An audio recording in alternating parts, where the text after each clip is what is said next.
Hello everybody, it's me, it's Andy, and we got Brad here today, Bradley A. Bakington.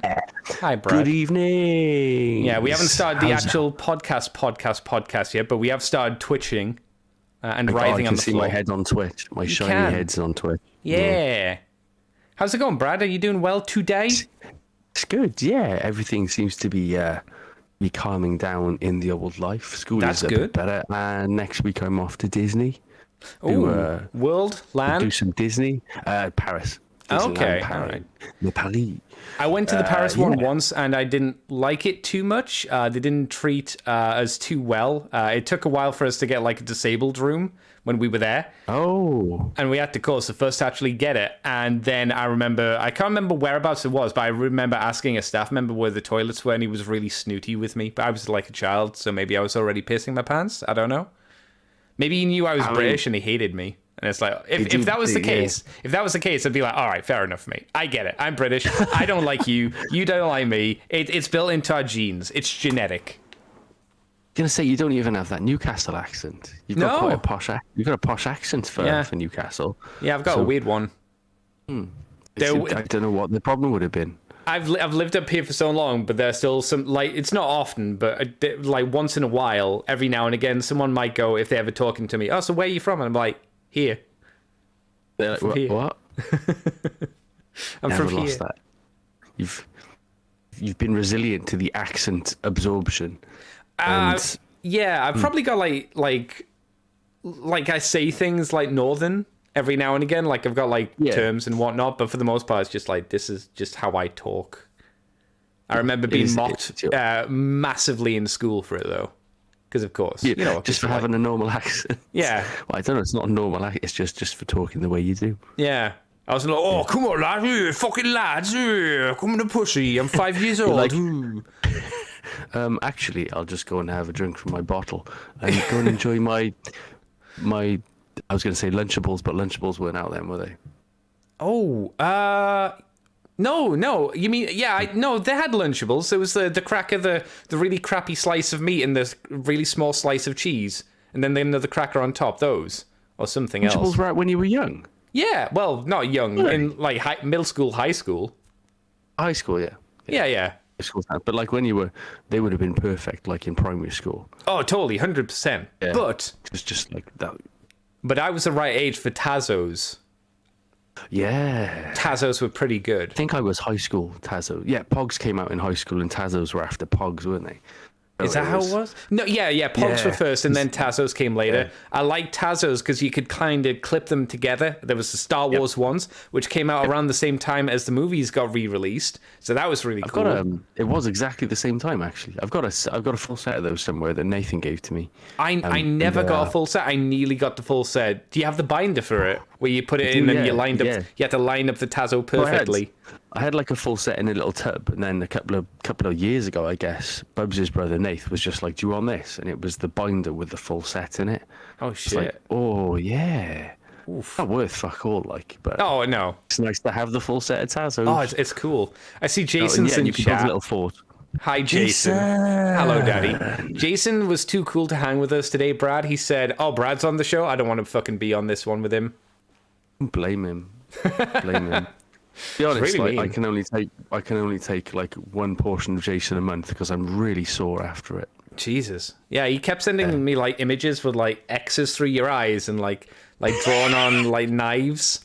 I thought that's a bit extreme, but you know, whatever. I think he's actually building like a voodoo Brad doll in his home at the moment. I was just hoping he'd building a clone of me, because I can't fly over there every week to cuddle him. Just stick it on the wall. There we go. We got Brad. Brad's here. He's there. Somebody talking a Welsh accent so he sounds real. I like how you can go full Welsh as well. You can add your plans to be Welsh and just go full Welshian every now and again. Yeah, hey boyo. Hey boyo. Do like a Tom Jones accent or something like that. The Cardiff accent doesn't really. People are like, "You're Welsh. You don't sound well," unless I'm on video, actually, and I do sound Welsh on video. What? How's that work? Well, people. Well, I guess people who know me here, when they see my videos, they're like, "You sound really Welsh on video." Like, oh, I don't know, because Cardiff isn't necessarily the Welshest of accents, but I sound Welsh on. They're like, you sound Welsh on video. I'm like, oh, You're Welsh. Deep down. no. I don't know how Welsh I sound to other people, but And see, I remember hearing, like, he said you were Welsh one day, and I was just like, Brad's Welsh, what the fuck? Is he? And then you pulled out the accent, and I was like, oh. He can do it when he wants to. Yeah, he can put on a show. He knows how to entertain the people with his little strange language and backwards words. It's a bit like cross-dressing, isn't it? You can pull it out when you want to. Tony's only done it once. Like, say, Tony. Has he only done it once? Yeah. He only did. I thought he brought Monica once. Did he not do Monica after that as well? Like the next year? No, he just did it the once. What? To be honest, a fair dues to him. Oh yeah. Everyone went over to greet Monica. We want some on Monica, Tone. Can't just do it once to us and then just like go take it away. He did more Monica. Maybe you can bully him into it for next year. I'm gonna try. Do it, man. Ask him if I think I asked him this year if Monica was coming out. He was like, I know. Not this year, like left her in the hole. That's an okay Tony accent.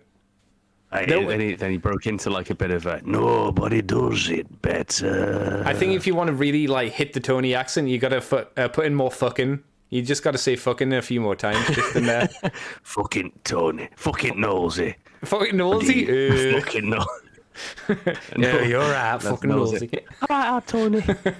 I love Nosy. Oh, he's a good lad, Nosy. He's a good lad. They're all good lads. They're all good lads at TF Nation. Right, so do you think we should get on with the Transformer stuff and start to show off Mr. Brad? A tangent again, didn't we? Like we normally do at the start. Is that like a normal thing at the start? Is it okay to do that? Well, it would be, but Jason's not that interesting, so we kind of stick to the thing, you know. He's just like, can we just get this over with so I can go and do something else? I'm like, oh wow, okay, Jason, fair enough. I see it. The difference is I'm lonely, so same. Jason has a family. He's got to entertain them, so it's all right. Just striking the week off my calendar now. Oh, nice. He just said, boring as fuck I am. You're not, Jason. You are really well lit. The reason Jason's boring as fuck, that's why he had to have like surgery to get an organ removed, so it was something interesting that happened to him. We had a story. Yeah, I've got a story now. I had something removed from me. Like, come on. It might be extreme, but hey, if it works, it works. It'll work. See, he says, how did you know? See, I knew. Borders Dude on YouTube said your impression was spot on, Brad. It was proper good. There's only Thrashley's for impression. Yeah, it was Thanks, proper John. good. Appreciate it, John. Hello, XL Hedge. We're there as well. All right, yeah, I think we got some people in chat. So let's roll the sexy music, and then I will. I'm recording. I am recording. I'll roll the music, and then we can get in with the news. Okay, here come the music. Welcome to Moonbase 2.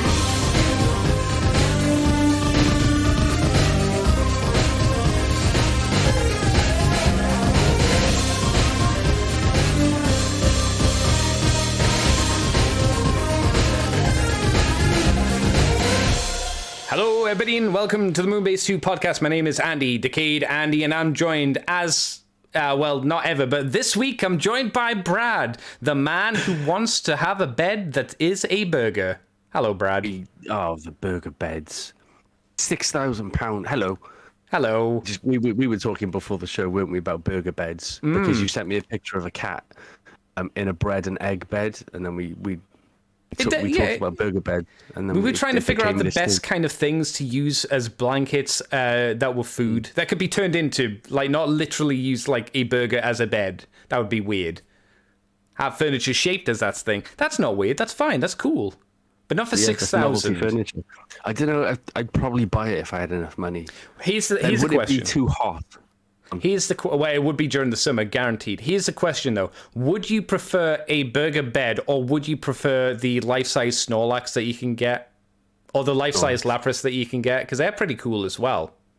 I'd go Snorlax. Oh, yeah. Because Snorlax's eyes are closed and it wouldn't feel like it was watching me in the night. As Lapras, I feel, although it's very unthreatening, could get a bit lurky. Is it what is it about Lapras that scares you?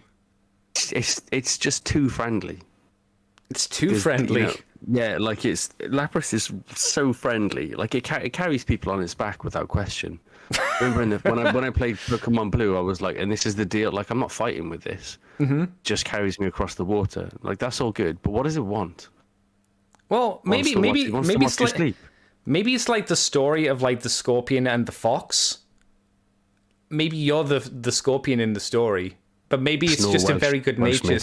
What's the scorpion and the fox? You haven't heard it. It's like a fox wants to go over the river, and this scorpion wants it to go on its back, and it's like, oh, don't worry, I won't sting you. Don't worry, I'm cool. I'm a good natured scorpion. And the fox is like, oh, okay, get on my back.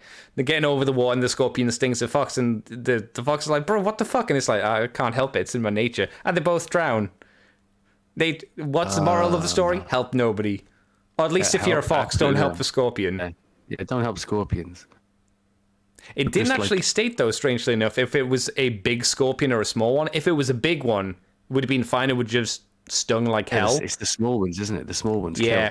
The bigger the claws are, the bigger the claws are, the less venomous it is. If it's got teeny claws, it run. They're mean fuckers. You get those fat black ones that just walk around like this, and they look terrifying, but they're not that bad. Yeah, I think sometimes they might cook you an egg. Are they like? Are they emperor scorpions? I think they are, right? Don't know. I think that's what like when you think of a scorpion, that's what you mostly think of. Like that's what Scorponok was like ... meant to be. Apart from then he, cartoony and whatnot, you know, with his weird little face. I'm impressed by your scorpion knowledge. Yeah, emperor scorpions. It's like the only one I know. I know there's that one, and there's like a yellowish one that's really almost translucent, but I don't know what it's called. Yeah, they're deadly ones. Those are. They're the bad ones. Yeah, they're the ones that for some reason go in people's shoes for a laugh, I guess. The emperor scorpions, I don't think they need to cross a river because they've got armbands for claws. It just looks like someone's blown up their claws. I don't think they're like. I don't think there's buoyancy in the claws though. There might be like rocks and drag them down. I like to think there's buoyancy.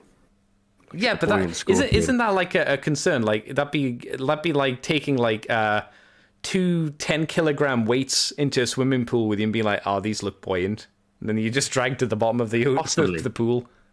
Then looking at the scorpion design anyway, like his claws would be up here and his head would be under the water. Mm-hmm. So it would be like this, and then he'd die anyway.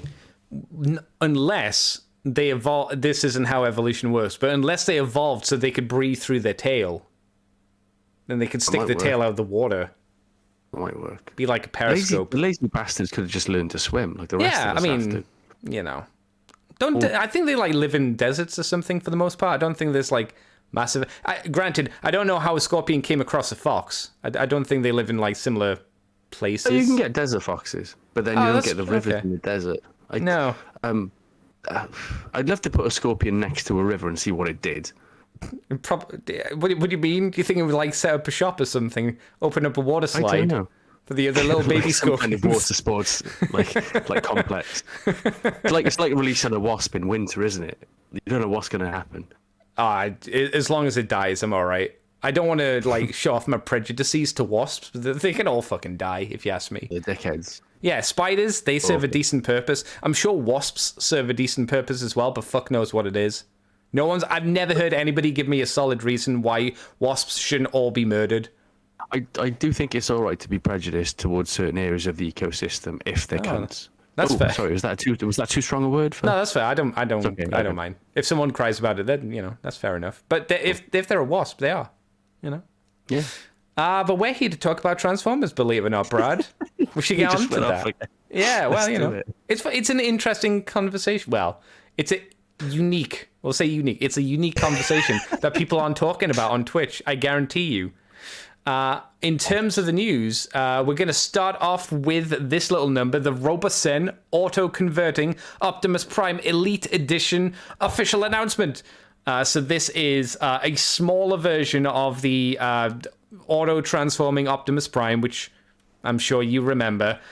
This new Elite version is 41 centimeters tall and is priced, let's just round up and say $700. It's going to have, I think, most of the same features as the other one. Brad, you're a man who buys transforming things. Have you got the original version of this thing? I do buy transforming things, but only ones that I can afford. And the original, although it looks super I'd say super tempting. I like Transformers because I like a bit of kinesthetic interactivity. Sure. I don't feel like I'd get that from either of these. They are lovely showpieces, but I don't think I'd. It's not the best look, It's not the best looking Optimus Prime in the world because of what it is, and it certainly does the transform really nicely, but not the kind of thing I want. That's more of like a rich boys show-off toy. But I'm glad they brought out a smaller one, because I actually like smaller Transformers. It's cheaper. So, I mean, it's only $700, so this one's way more affordable. At the moment, that's £700 as well. Oh, yeah. Pretty much.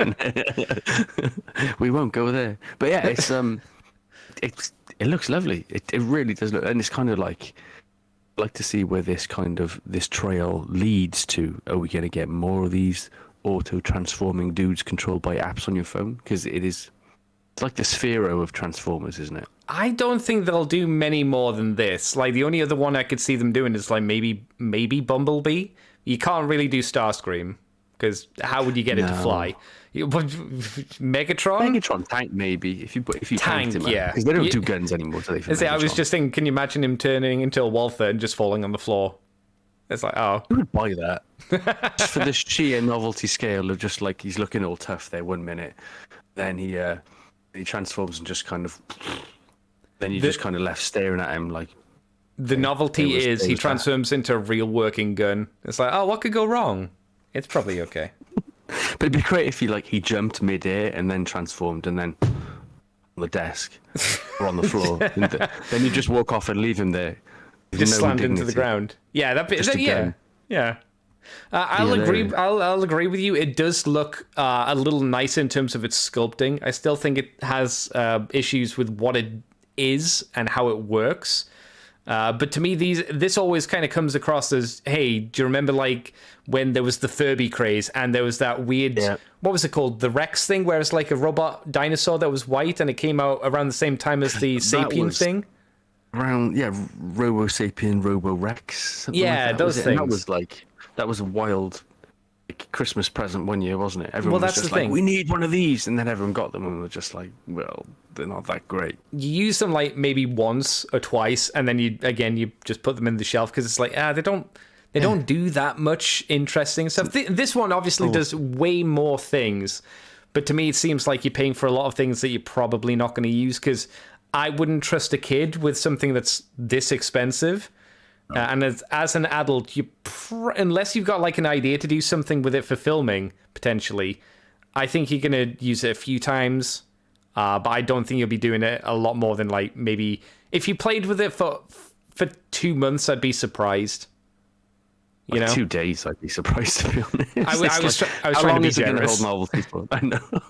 Like, how long is it going to hold novelty? Like over something like a video game, or even like Earthrise Optimus Prime, I haven't stopped playing with for, like, I don't know how old that toy is now, 1.5 years, 2 years? It's been 10 years, Brad. We're getting older. Did I say Earthrise? Yes. I'm taking the piss. 10 years? No. Okay, all right. I was thinking that. Have I been through a vortex or some kind of black hole? You just look in a mirror, your face is all white, and you got a really long white beard. Oh, God. Tonal context just flew past me and out my bedroom door. No, that's fine. It was perfect. Worked well. Yeah, but this, I could, I bought a Sphero off Baz a couple of years back, and although I love it, I've played with it like 3 times. A what? A Sphero R2 unit. You seen those? Oh. When BB-8 came out, episode 7 came out, and like Sphero were like, "Hey, we've made this BB-8 droid," and then they released R2 and the black R2, which is the one I've got, and then they released the black BB-8. I can't remember that one's BB-8. Did you say BB-Hate with an H? BB-Hate. Yeah. Oh my God. That was his nickname, BB-Hate. Yeah. That's a good name. I like it. The Spheros are cool, and it's nice to have one, but at the same time, it's like I've used it 3 times, and once was to chase my nephew around the room, which was great fun. Can't see this holding novelty with anyone who owns video games or the internet for very long, because people have no attention span these days. Well, for me, these kind of things, because there's no interaction, like a physical interaction, it's mainly you press a button, whether it's a button on your phone or it's a button on a shitty remote control from back in our day when we were kids. That's why these things didn't hold any interest to me, because if I have a toy, I want to pick it up and manually pose it and transform it. And with this, you just press a button and it does it itself. And it's like, oh, I don't know. Yeah. It's not my bag, right? It's just not my bag. If other people love it, then rock and roll. But I think it is a novelty that is not going to hold people's attention for huge amounts of time. But I'll give it to them. Money. The idea behind it and the engineering behind it, it's cool. It's very cool. Very cool. But I just don't want it. Not at all. Just not for that price. I've got a car to fix. Like, I can't afford this. But what if you had two of these and you use them as skates? Now you're talking. Yeah. See, but would they be actual skates, or would you control them through the app and they would drag you along like electronic they'd drag you along. You could say they're probably more secure than the sports with the wheels on the side of them where you lean forward and it drives. Oh, them those forward. hoverboards, which everyone called hoverboards, but weren't hoverboards. Yeah, is that? Oh god, They lasted for about a year until they all exploded. I think people still are using them. I'm still seeing people with TikToks like falling into things using them. So Really? yeah, I don't know if they're just old TikToks. Maybe they're old TikToks and old memes. I don't know. It could be a Possibly. thing. Yeah. I definitely skate on these though. Yeah. Well, you wouldn't fall off. Well, you could still fall off them, but be a little bit less hard. Be comical. Yeah. Then they could transform and pick you up. Yeah. They also could Swarm they? you like small soldiers. I like Small Soldiers. It was so good. That's a good film. Good. It's a great film. Did you play the PS1 game for I it? didn't know. I know the one you mean as well. That was not a good game, but I really enjoyed that as well. But then again, So I many, like the like- movie. So There's so many bad games that were based on movies, but were good because of the movies. Most Star Wars games in the PS1 era. which ones? Episode 1 on the PS1, where you could those ones. you could just lay waste to Mos Espa. That was great. Just go around just lightsabering everyone. I remember seeing like a episode 1 game when I came out of the cinema and went to a PC World, and I saw it on the PC, and I was like, "Oh, the graphics are so good." And thinking back to it now, it's like, "Oh, no, they weren't." Well, for the time they were, but no, they weren't. It's like old wrestling games, isn't it? I would argue that old wrestling games are better than modern wrestling games, because I think modern wrestling games have got too simulatory, and there's not enough just fun arcade. Like for me, Like WrestleMania 2000. I was more into the SmackDowns. That's what I had. SmackDown was good too. I did go to a mate's house who had WrestleMania 2000, and I was like, "Oh, can I have a go?" And he said no, and I watched him play it for 3 hours, and I was like, "Oh, okay, yeah." It's a multiplayer game. I know. Oh, mate. I know. I was just sat there going, "Wow, this looks fun." I actually went around a mate's house once when he had Tomb Raider. Or he rented it out and he didn't let me play that. The And I first ended one? up watching him for like 4 hours. Yeah. Damn. Yeah, 4 hours worth of watching Tomb Raider. Though he did make pizza. So. But at least with Tomb Raider, it's like an interesting thing. You kind of progress and there's new levels and stuff like. It sucks that you're not playing it, but That's the good point. You just watch wrestling matches on the N64 for a couple of hours. That's not great. That's why I no like story there. Actually, I started off with Warzone. Warzone on PlayStation 1, which I had. I didn't know about wrestling at that point. I think I had a hooky copy because everybody got a I had one PlayStation too. that was chipped. Yeah. I bought my. Remember, I used to work in a computer shop when I was 16. Got a CD burner for 350 quid. Oh my god. Saved that. I know. I saved so that much. for weeks.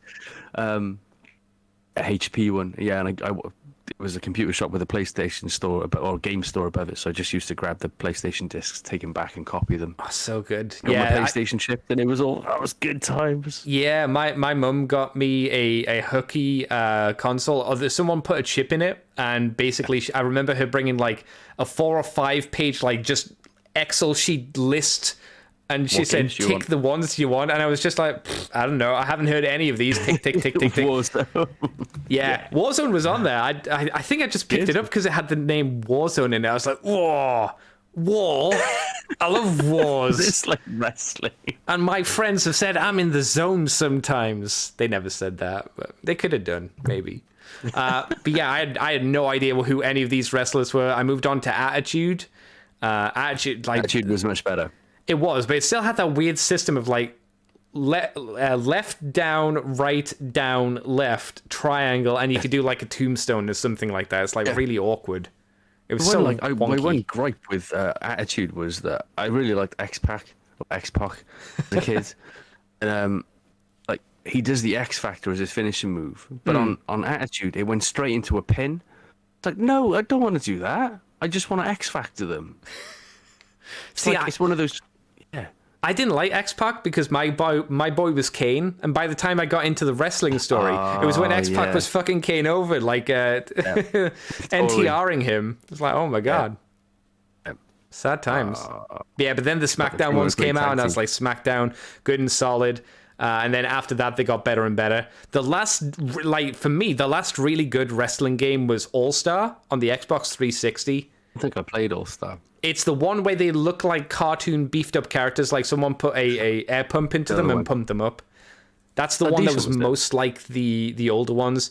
I used to go around to our Dave. I used to go around to Dave's mate's house, and me, Dave, and Phil and Chris would play, and we'd all make the Accord, where at some point during the match, we'd all get on one turnbuckle and just do a move off, and whoever survived it was the winner. It was like dumb shit like that. It was really fun. It was really fun and arcadey. It didn't sell, and we only have the simulator stuff now, which is just too. I don't know. It's janky. I haven't played for many years now, and they apparently the one a couple of years ago had loads of bugs in it. And loads and loads. AEW though, I'm quite interested in. I think they have a game. Do they? Oh wow. Apparently, what's the Fire Pro Wrestling? I think I've always been interested in as well, like the 16-bit looking arcadey one. I don't know that one. It's like a whole following and like online thing for that I've always kind of looked at and thought like, oh, that looks tempting. But anyway, yeah. Wow. Wrestling games. Wrestling games. But yeah, in terms of Transformers, I guess that's a sort of segue. We had TFcon kicking off. What did TFcon kick us off with, Mr. Brad?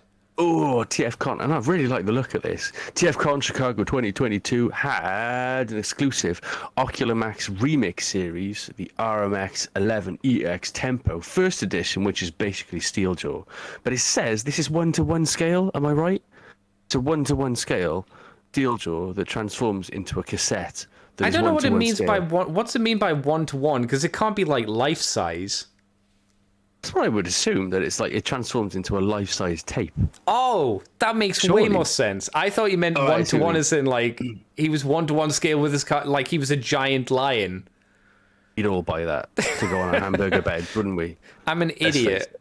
Oh my god. No, that makes way more sense. He's a 1-to-1 scale with the cassette. Yes, I mean, smart. Yeah, this is lovely. I'm assuming it's an edition of something they've already released. I'm guessing so, yeah. First edition release features chrome-finished weapons and a beautiful cassette player-inspired box. Don't miss out on this new addition to the remix line. That's in cooperation with Ocular Max. I love that they've got ages 3 and up. Well, just don't eat it, babies, I suppose. It's available in limited numbers. Will be available during TFcon Chicargo 2022. The ages 3 and up. Oh, right, it's an ages 3 and up booth. That's the that makes more sense. It's a terrible name for a company because that's really confusing. It's $85 or £85 if you go by today's exchange rate. You did that joke earlier. No, I just thought I'd go back to it because it's really sore. It's an old faithful one. I don't blame you. Yeah, I'm guessing this is almost like a preview figure, right? So this is like just like an early release, effectively, which is it's good. It's like it's not excluding people from being able to buy this version of Steeljaw, and I wonder if it means like the exclusivity is just he has chromed weapons and the other one won't. Possibly, or is it like can you only get it otherwise in a blaster set? I mean, I do like the box. It's complete nonsense and gibberish, but is great, isn't it? Yeah, and I love the fact that the front comes down and you can just put him in there. It's so silly. It is sheer nerd fodder, that box is, isn't it? But it is great. Yeah. Assuming TFcon, when's TFcon on? TFcon 2022? Is It's like it gone, or is it yesterday. happening? I think it's still I was gonna technically say, I going thought it was on on. today. I Oh. think like it's still happening.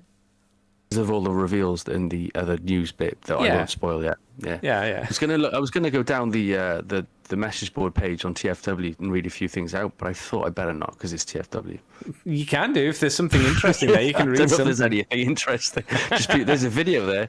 There's a really nice video of it is a full size tape, and take it out and you transform it as you do, and the weapons are actually it's got really nice articulation. I don't think the guy in this video was doing the toy any justice, because now he's just left it there and he's showing us the box. Oh Doesn't wow, do he much is. Oh, hang on. There's the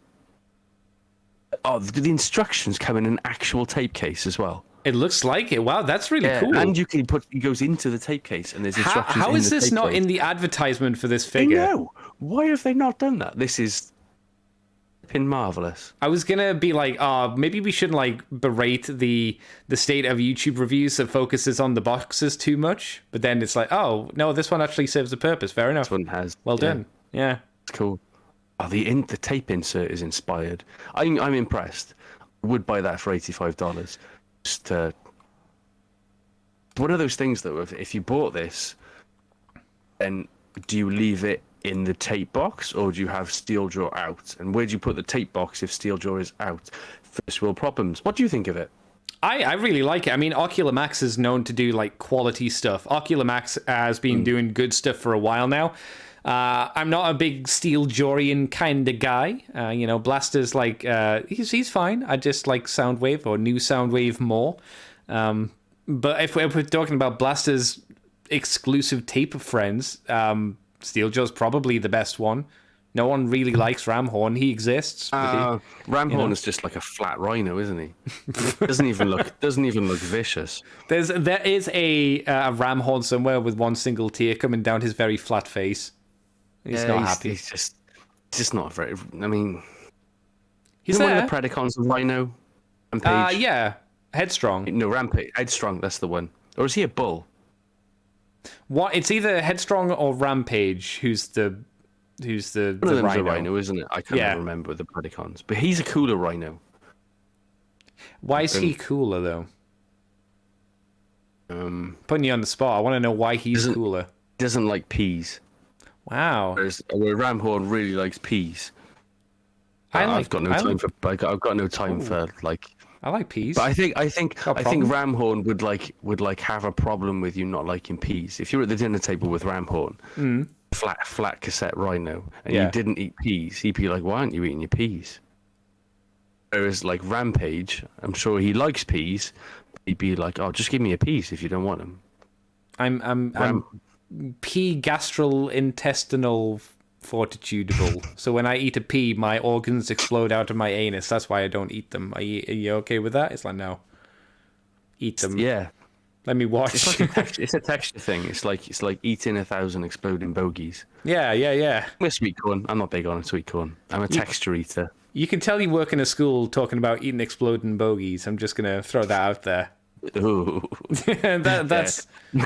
Don't go in the hall at dinner time. Yeah. I was actually on a weird side note. I was actually thinking about the Genesis game or Sega Mega Drive game, Bogeyman, a few days ago. Oh, I haven't heard of that for ages, actually. I know. Is that the one? Oh no, I'm thinking of the Bogeyman on Toe Jam and Earl. He was also cool. No, Bogeyman was a dude who looked a bit like Phil Mitchell from EastEnders, but he wore like a green suit, purple underpants, and had a red cape. But You're gonna have to go and Google it. I'm pretty sure he was called Bogeyman. I'm pretty sure. You could like just out me here and be like, no. You must know Marcus. Yeah, he's Phil Mitchell. Yeah. I told you he's Phil Mitchell. Phil Mitchell. Yeah. Yeah. Boogerman. That's the one. Boogerman, He's got not Bogeyman. he's got like a massive chin. Yeah. And he's just standing there on a toilet. A pick and flick adventure. I do remember this. I'm sure this was on Bad Influence once or something like that. A pick and flick adventure is certainly something I'm sure is an OnlyFans advert as well. Yeah. It's like, no, there's no way this was on Bad Influence. That was a children's show. There's like, There's a guy getting ready to fart. One of the enemies is getting ready to fart in one of the photos. Oh yeah. I don't know what that is, but I'm gonna have to go and Google. I'm gonna have to YouTube some of this afterwards. You know Marco's Magic Football though, don't you? Yes, I remember that one. I was gonna say wearing your soccer top. There's no way you wouldn't know what Marco's Magic Football was. Oh, no, hang on. No, I'm thinking of Soccer Kid. You don't know what Marco's Magic Football is? Oh, No. that's another Mega Drive game. It was also I'm in the gonna have to Sonic write comic this as down. well. Marco's Magic Football. Yeah, you kicked footballs at police officers and then they turned to green goo because they were fake police officers. Oh, I thought they could have been like a drop kick from the Bumblebee movie. No, in that's a football different thing. form. Yeah, no. Just Turning everyone to washing up liquid. it must have been a British-made game as well because it was called football, not soccer. Not Marco's Magic Soccer. Stupid thing. But yeah, Soccer. Steeljar, not bad. It's not bad. Choice pretty good. Yeah, he's not bad. He looks lovely.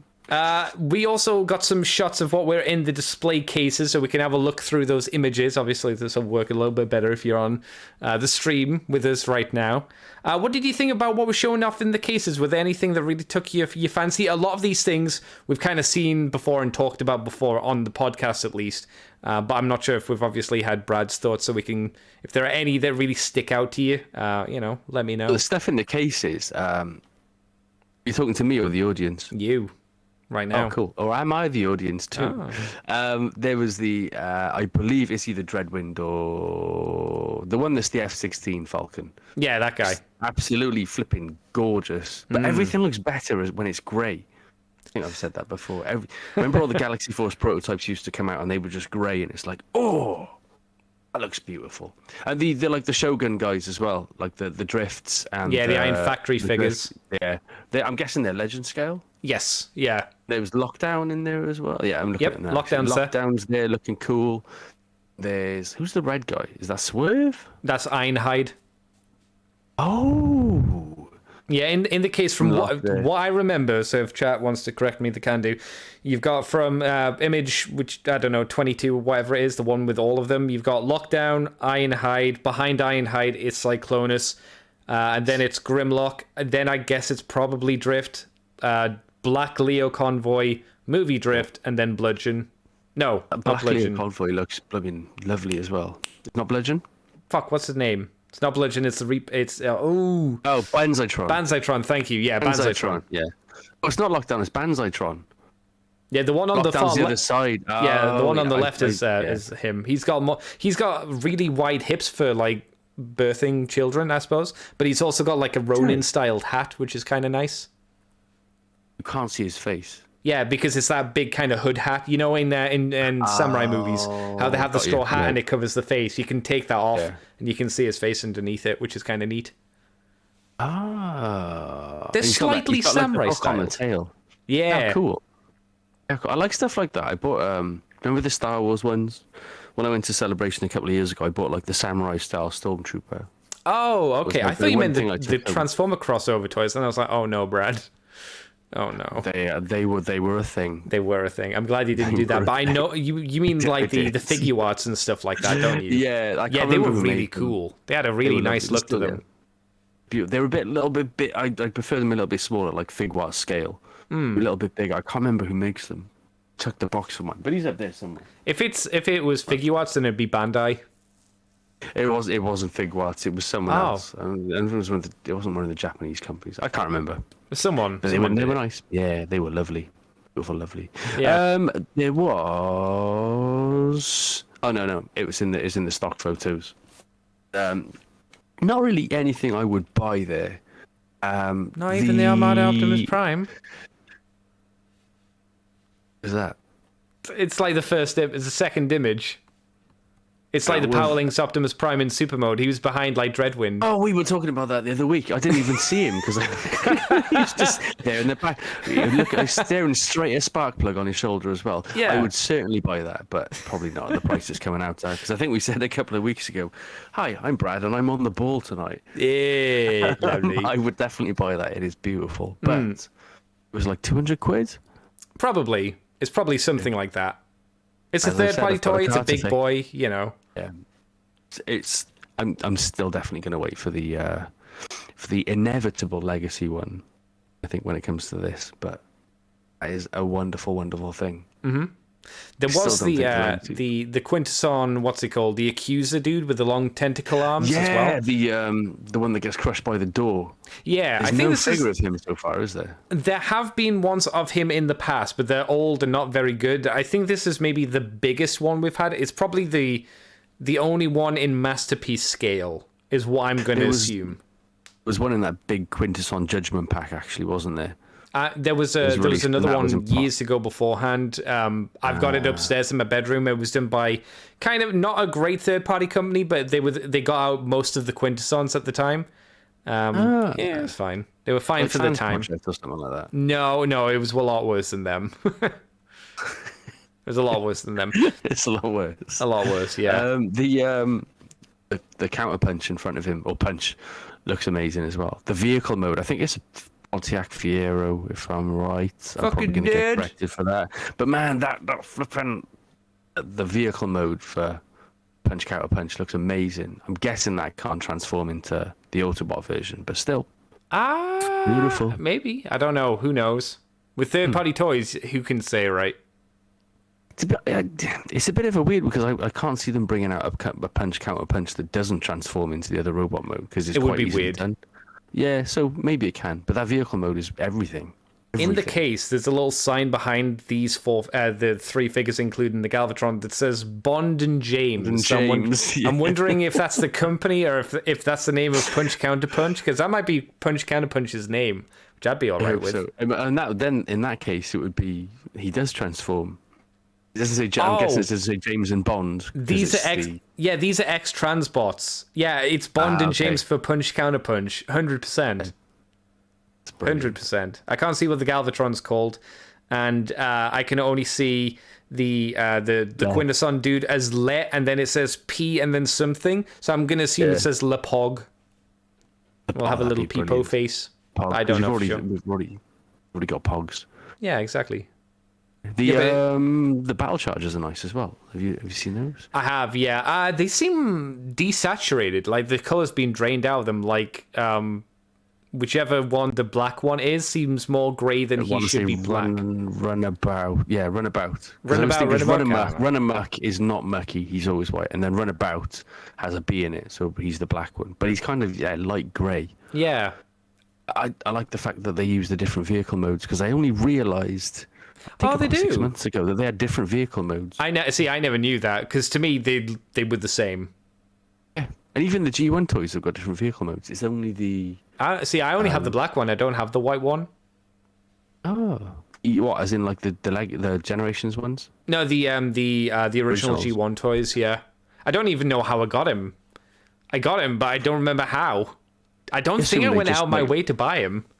I think that I always assume they just like the what they call top spinning twin twist. I always just assumed they landed in people's gardens in the 80s. I still don't have them either. I hear that there are some people that have like boxes full of them and just hand them to people at some conventions. I've got at least 4 or 5 in all. I used to eBay trade the G1 Transformers, and I ended up with at least 10 Jesus. top spinning twin twists. I've still got some. In my parents' attic somewhere, I'm sure. You can It's build just like a still little some- small hammer of them maybe if you got enough. Glue them together. Can melt them down and make a hamburger bed. Oh, there we go. There's progress. So they're probably the right color by now, aren't they? If you leave them out in the sun, yeah, that's Very they'll get there. beige. Yeah, oof, very beige. There are a crap ton of Seekers as well. Masterpiece styled Seekers. There are. Like, what's with that? Are we still doing this? I don't know. They're even like posed over each other, like they've been crammed in. Yeah, they're stuck in a box. I've got no scale reference. Oh, there's a phone there. Oh, they're small. They're not small. They're masterpiece Voyager scaled. size. No, they're masterpiece scaled. I'm pretty sure. Yeah, they are, aren't they? Yeah. I got excited then because I quite like it when they're smaller. You were. Don't think about it. Just accept it. I'm trying to think if there was. I think that was all that was in the cases that was really of interest. So we move on to the reveals, and I need to get up the list of things so I can tell you what was shown at the show. We'll start off with the nanobots. Nanobots. They're small. The nanobot. I haven't got I've got my thingy, my story up. They're I thought I small did, and but I don't. lovely, and you can kiss them all. So I'll read through all of the nanobots, and then we can have a look at each of them and talk about each of them if they tickle your pickle. There's Tough Luck, which is Huffer. Tire Lift, which is Wheeljack. Nice Guy, who is Gears. There's Daydream, which is Mirage. Justice, which is Prowl. Blue Blood, which is Blue Streak. Little Red. Oh, it's Little Red. I was going to read it as one word, which is Little Red. Little Red. Little Yellow, which is Bumblebee. Optimum Punch for Optimus Prime. What a stupid Probably name. the best one so far, isn't it? Optimum Punch. Optimum It's Punch. Optimum Punch.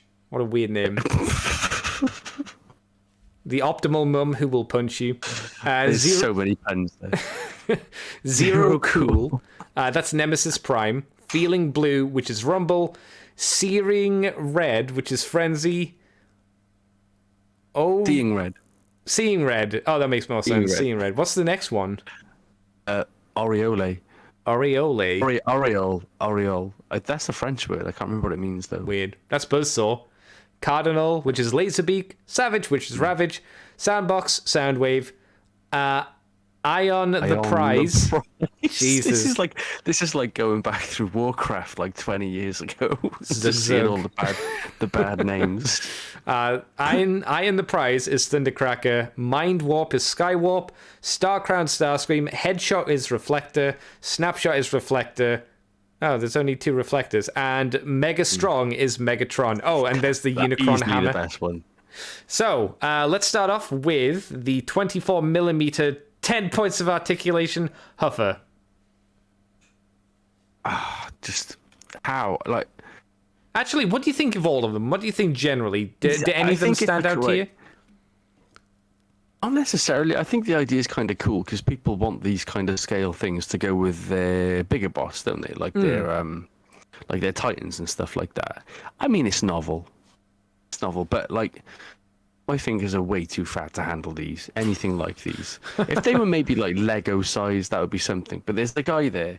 Unless the guy is like a giant, there's a guy there with one of the torsos in his hand. I believe for Little Red.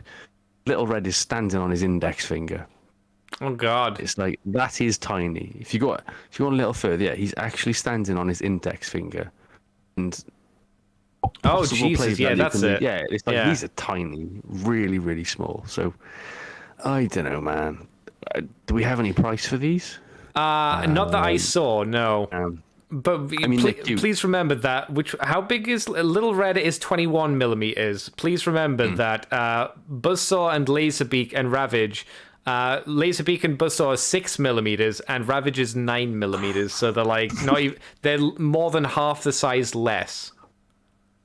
I like the thing, the advert at the start that says something like 9 to 40mm. It's like, that's quite a big difference. Massive, huge. A huge difference. Yeah. It's like, which one's which? They're kind of cool. What about you? What do you think of them? I remember talking about these with Mikey thousands of years ago when he was on the show. They're an interesting idea. I don't think I would have a use for them, but I think for what they're attempting to do at the scale that they're attempting to do, they're interesting. Please remember, people that aren't aware, no, these don't transform, which is why they're classed as micro-piece action masters, full of detail and fun. I'm not sure how they're full of fun. That's something you bring. But yeah, like you said, Brad, them being this small, man, especially with them having like rotatable hands, which you could probably pull off, those things are going to get lost or could get lost very easily. They do look like they pop off, don't they? And like little how secure can 3D printed ball joints really be? Yeah, well, I'm hoping the 3D printed ones are just 3D printed for the prototypes and not for the factory made ones. I'm hoping. Then they've got a whole different bunch of like, I can't even think of the word. Problems, issues. Plastic to work with, yeah. If you mass produce it, and yeah. the tolerances, that's what I was looking for, might not work then. Yeah, So I can see that. Maybe, who knows? I'm surprised you sure didn't there'll be- mention the BB-8 in the background of the cliff jump on the finger picture. Oh yeah, that's quite a big BB-8 as well. isn't it? Massive. It's in the bottom of a Detolf. Is the thing to the left of BB-8 Appa from Avatar: The Last Airbender? Ah, that's another show I've never watched. But always meant to get fuck you, into. Brad, you piece of shit. Haven't seen Indiana Jones past the first one. You haven't let seen down that. tonight. I'm letting everyone down tonight. Jesus, Brad. I'm just gonna make a list of things I've never seen, so we never mention them again. The same company has done a hammer for Unicron, though. What do you think of the Unihammer? It's kind of wonderful. Why? Looks. I mean, if you've got a Unicron, I'm assuming that's the Hasbro Unicron. Oh God, no! That's not the Hasbro one. That's the third-party one. Look at it. You can get it all in one shot for a start. And there's not a giant planet on its back. Oh yeah, true. It folds up on its legs and all kinds of stuff, doesn't it? This is the one that comes with the planet and Unicron, and you can put them together. I don't know. It's okay. To be honest though, it probably costs about £50, doesn't it? For a hammer, probably, yeah. Yeah, and I've never been like, well, it's actually got no practical use but to sit with your Unicron. It's like when all the Target Masters started coming out. I bought one, trigger happy. Then I was like, I need to get. Actually, doesn't make any difference what weapons my Transformers on my shelf have. Oh, for me, if they're me. Target Masters, I think they should have their Target Master friend. It matters to me. I'm never fussed about it. But it's like the Target Masters are their gimmick. It's like their entire thing. Trigger happy and Slug Slinger and Slug Slinger. That was their whole thing. It'd be like having a Headmaster but without the Headmaster gimmick. It's like, what? If I had the G1 one, yeah, the head. I don't know though, because the Headmaster is their head. Yeah, but if you just made that a normal head, though. Yeah, I see your point on that. It was never. I bought like Firebolt and Blowpipe for Hot Rod and Trigger Happy. Yeah, and then I was like, oh, this hasn't added to my life at all. I'm not actually bothered if they have their Target Masters. You didn't get like spiritual reassurance when you picked them up. Nobody came and checked either. Oh, man. I was really disappointed. I was hoping that guy would come around with his clipboard and go, oh yeah. How's your doing mental? well here, mate. Yeah, doing. I couldn't Target Masters, I guess. But then I put things like a made-up hammer. Is less of a priority.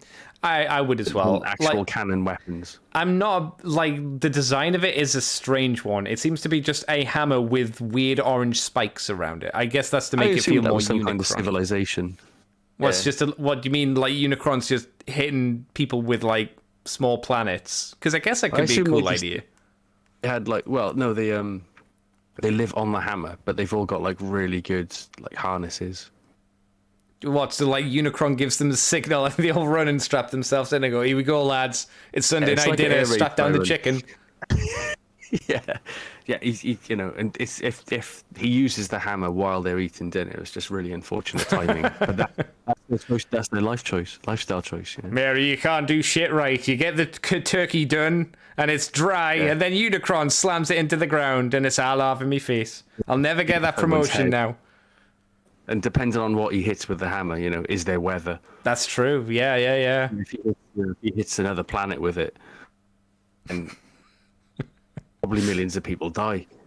I mean, that's just if he hits something soft. It's more important that they didn't get the meal for that night, though. More so than anything, I would say.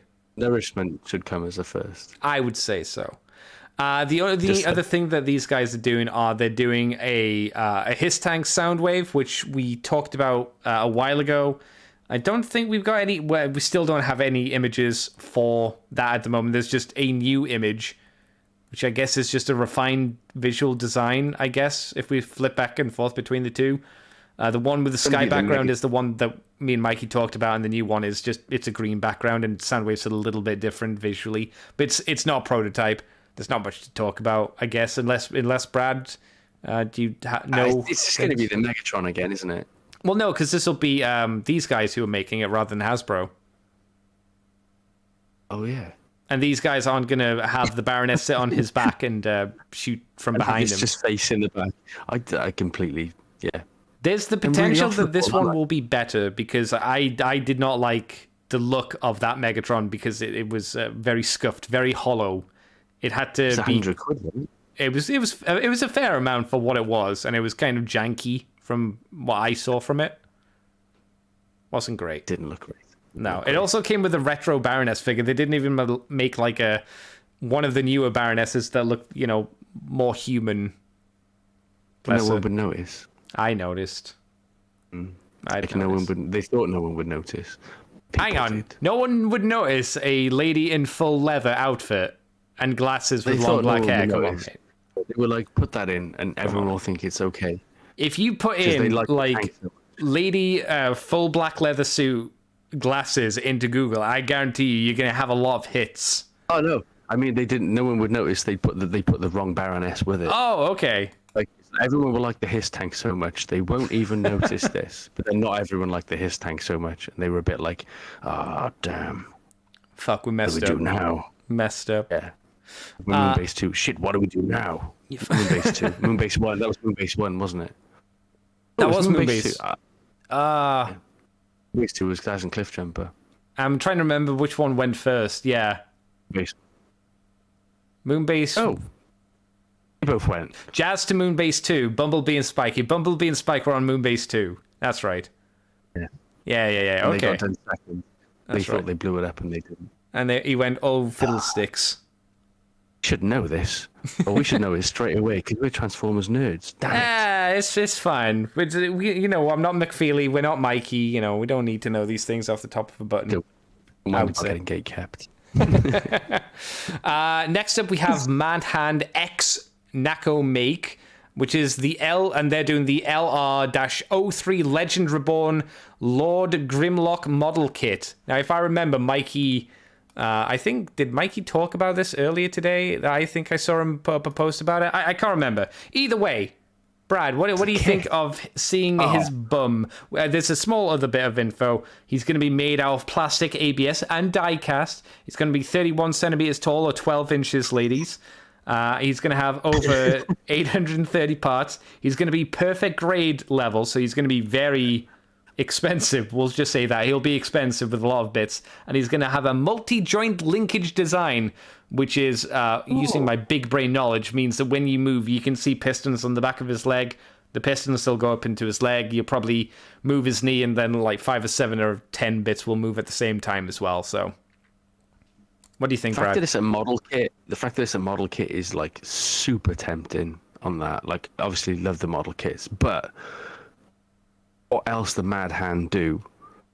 And are they any good at it? Could it be like when Mega Bloks started doing Lego? Mega Bloks are Lego, but like Mega Bloks don't have like the knowledge, the technical knowledge that Lego do to build something. So with Lego Mega Bloks, you end up like taking bits off or adding bits on to structure something while you build it, and then taking them back off afterwards. Whereas if Lego did that, it'd be heinous, wouldn't it? It would be how good a egregious. Mad Hand. Yeah. How good a Mad Hand at making model kits is what I want to know. I did find the tweet that Mikey put up, and it actually has full images of what the kit will look like, which I've just thrown up on screen as well. See, it is a stylized movie Grimlock, because it's got the movie Grimlock head design for the dinosaur. I don't know how I would describe it. It's interesting. What do you think of it? It's more interesting than the Bay design. Yes. More interesting than the Bay design. It's like it's another one of those things where it's like could have been so good, couldn't it? Been so good. It could have Bay been. design, I mean, because this is lovely. It's gorgeous, but it's going to be expensive, so not for me. You can get it for $5, and by $5 I mean you can put in a pre-order price. I don't see on. I've clicked on the link. Get it here, but it doesn't say how much the full schlep is. I'm guessing the full price hasn't been announced as of yet. Yeah. It's big though. I don't know. Lots of parts, like I say. Very big. Lots of parts. That's probably going to take me like a year to build, judging on how fast they build things at the moment.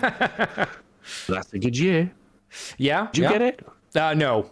One, I don't care that much about Grimlock. From the design we saw, it's interesting, but it's, again, not for me. And it's going to be a crap ton of money, and I can spend that on other stuff.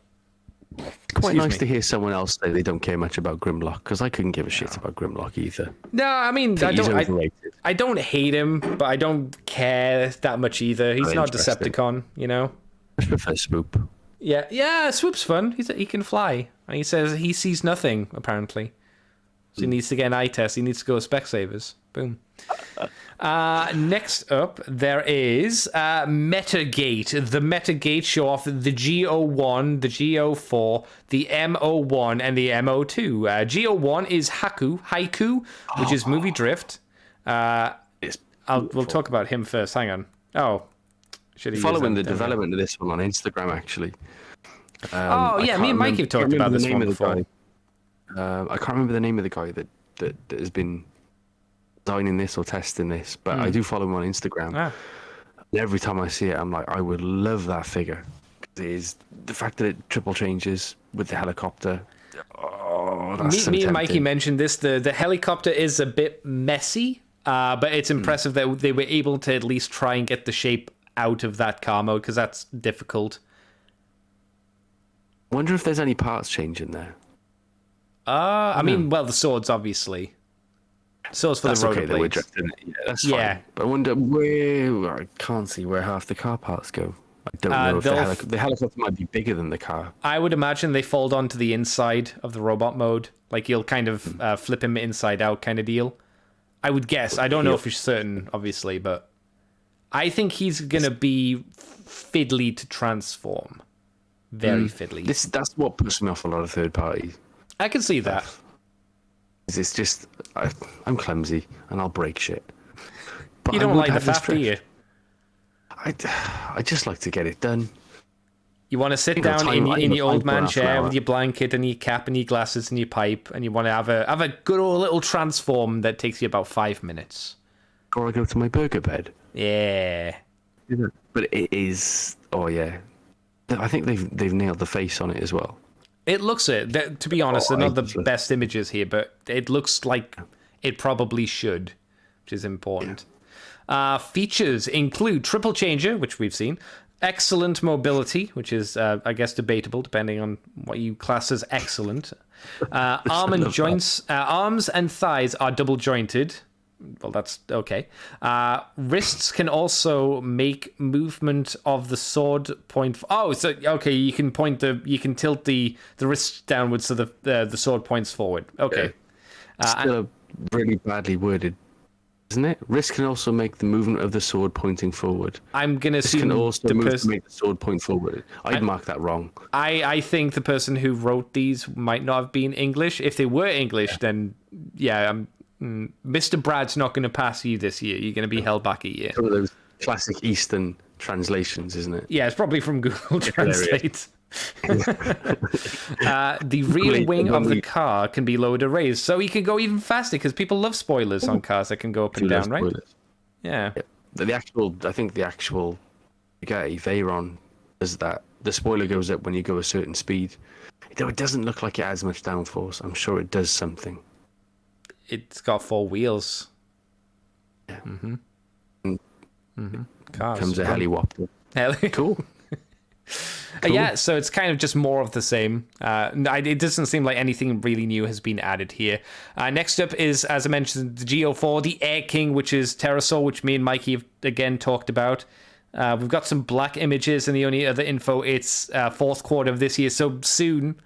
And then nothing else for it. What do you think about the CG render? Do you like Pterosaur? The big bird? I quite like Pterosaur. A bit of an unfair death, I thought. He, a character that was mildly entertaining. To be fair, Brad, I think anybody that falls into lava and melts, I'd say, that's a pretty unfair death, generally speaking. This kind of wasn't really dwelled upon at all, was it? It's not just really. Like, it was never clear that it was it him and Scorponok? It was him and Scorponok. It could have been worse, though. It could have been like in the movie Volcano with Tommy Lee Jones, where the train worker throws the guy off the train car, but lands in the lava and slowly melts, and everybody just watches. You see him melt. It's like that film. I don't like that film, because it's just a horrible film.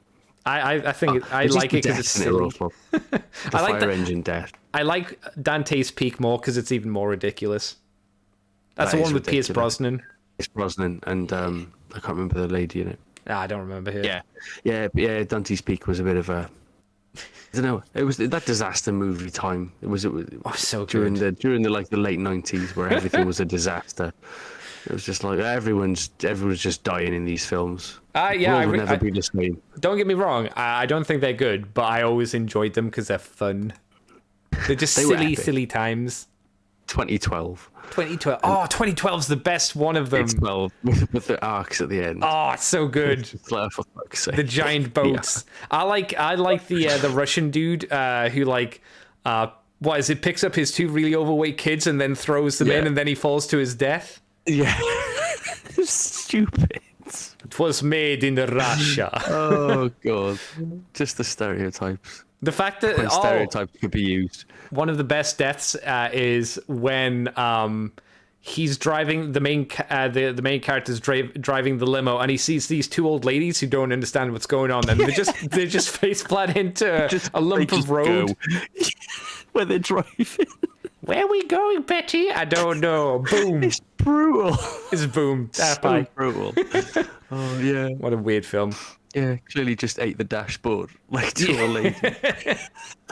Gonna go on YouTube that afterwards. 2012. What a fun film. Oh god. Absolutely stupid. Yeah. Highly recommend. Spacey?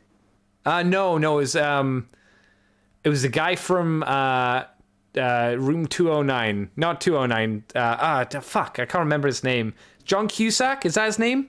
Yes, John Cusack. John Cusack, yeah. Yes. Yeah. It's Kevin the guy Spacey who looks too. like him, though. He does look like him. Yeah, he does look like him, doesn't he? Yeah. Then everyone survived at the end, but they didn't. Loads of people died. No, the entire plan's fucked, but don't worry about it. It's all right. Because it was Deep Impact as well with Elijah Wood when they outran the tidal wave on a moped at the end. Yeah, so Elijah could make out with a girl on top of a mountain or something, have sex with her. Baby on the back still. Yeah. Oh, that's right. They had a baby. That's right. They found a baby. They were in the traffic, weren't they? And the wave came over, or the wave started, and then Elijah Wood took his bike off with his girlfriend. Think about how many babies though that they left behind. They say one baby, but they only say one. One baby. Yeah. And what kind of life has that baby got now? Just gotta rebuild the world. Rebuild the world one baby at a time. Use them as house play. The foundation the foundation of the world is built on babies once more. Just rugby past the baby off the mountain. Apparently it was Kirsten Dunst. It's Kirsten Dunst and Elijah Wood in Deep Impact. It must have been like circa Small Soldiers. Oh shit, she was in that as well, wasn't she? Yeah, she was small. Yeah, she was the girl in Small Soldiers. I didn't realize it was Kirsten Dunst. I had it. Who did I have in my head? I had another blonde girl from the similar era in my head. Kirsten Dunst. No. Maybe.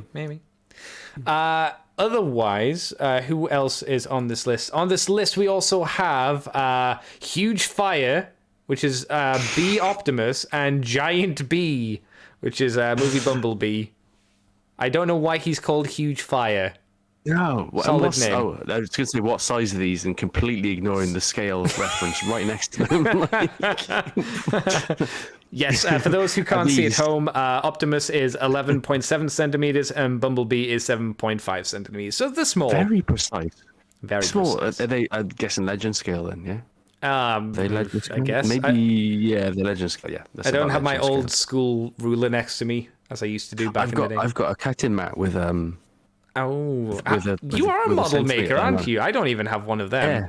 I should get one. This cutting mat is not the one I use. It's the one that I just put on my desk and covered with shit. No, that's fine.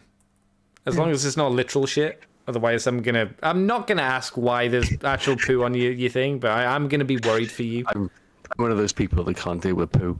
Like, I know sick is fine all day, but poo, no.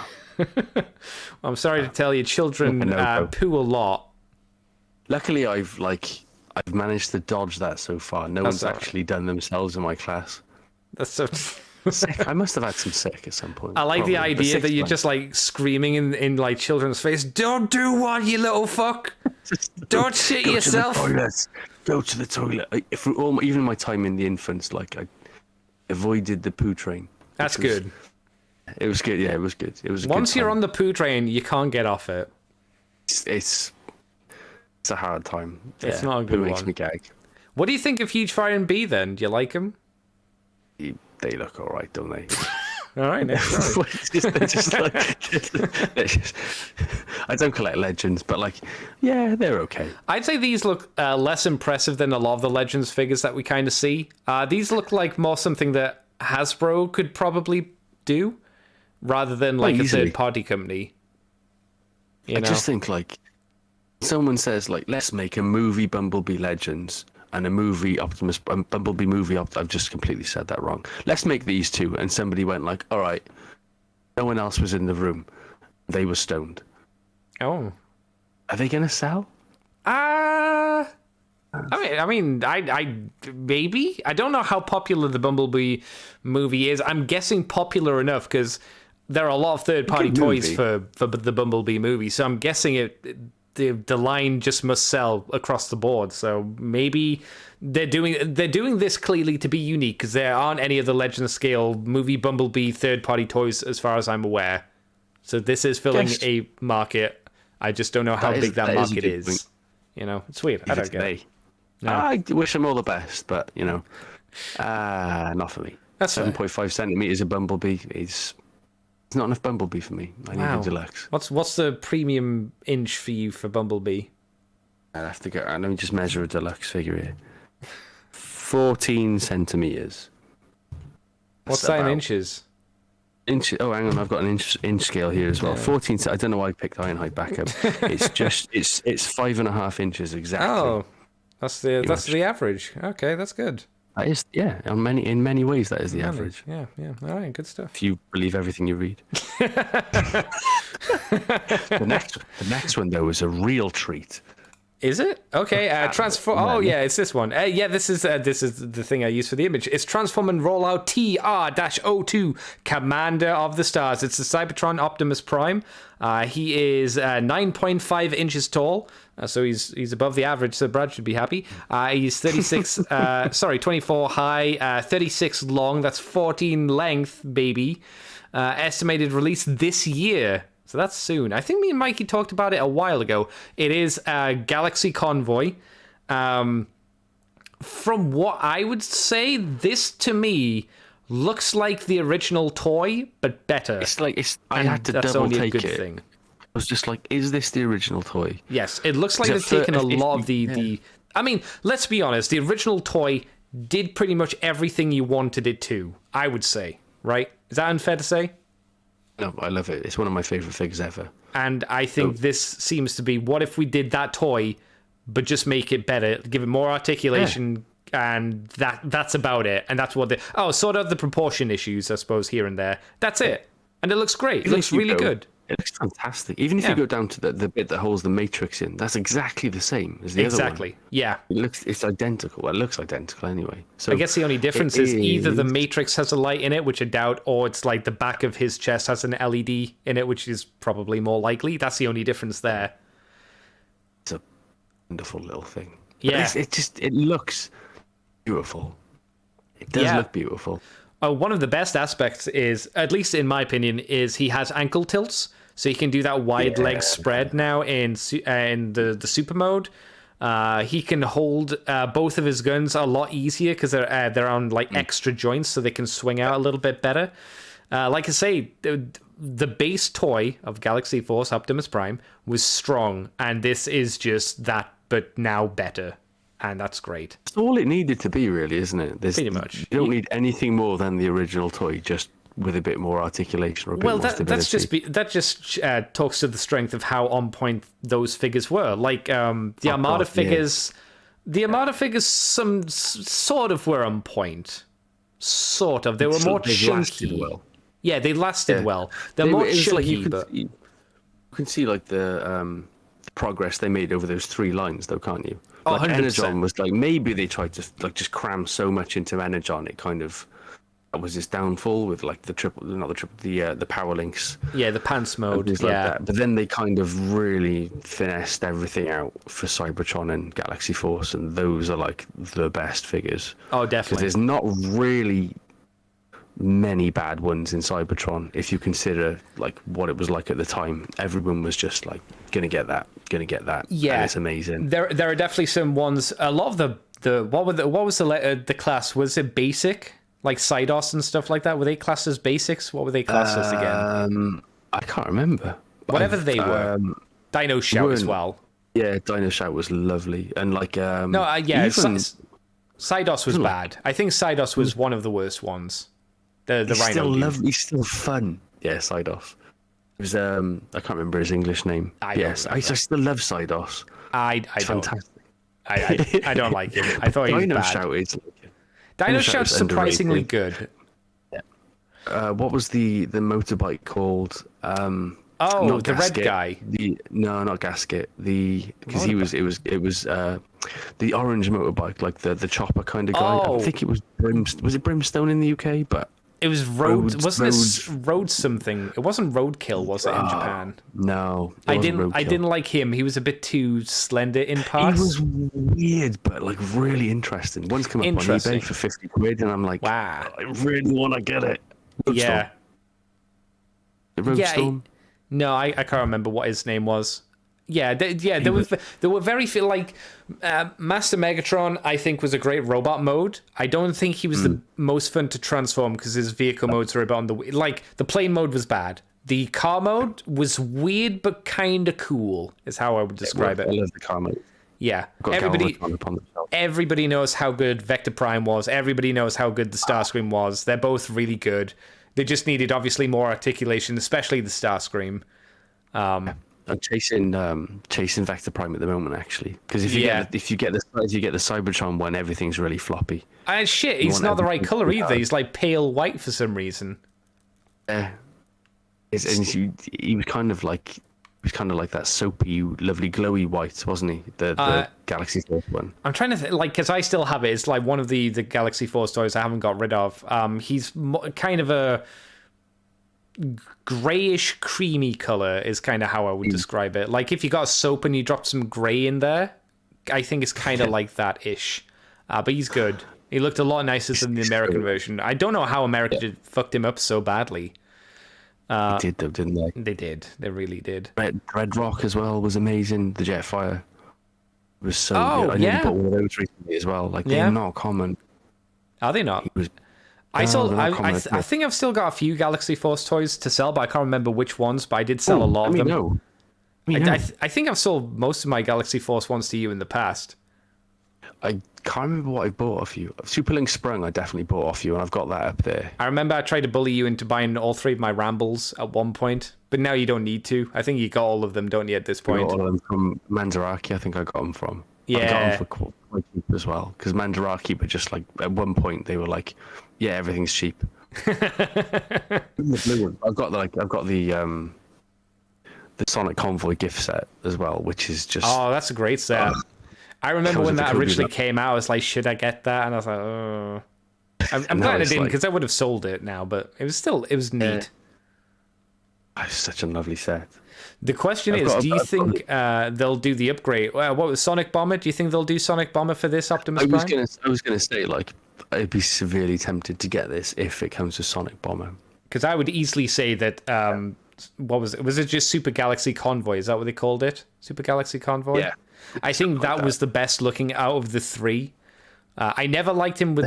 Oh, Liga Jack. Liga Jack was a bad figure. And Liga... What was his? Liga great. Prime?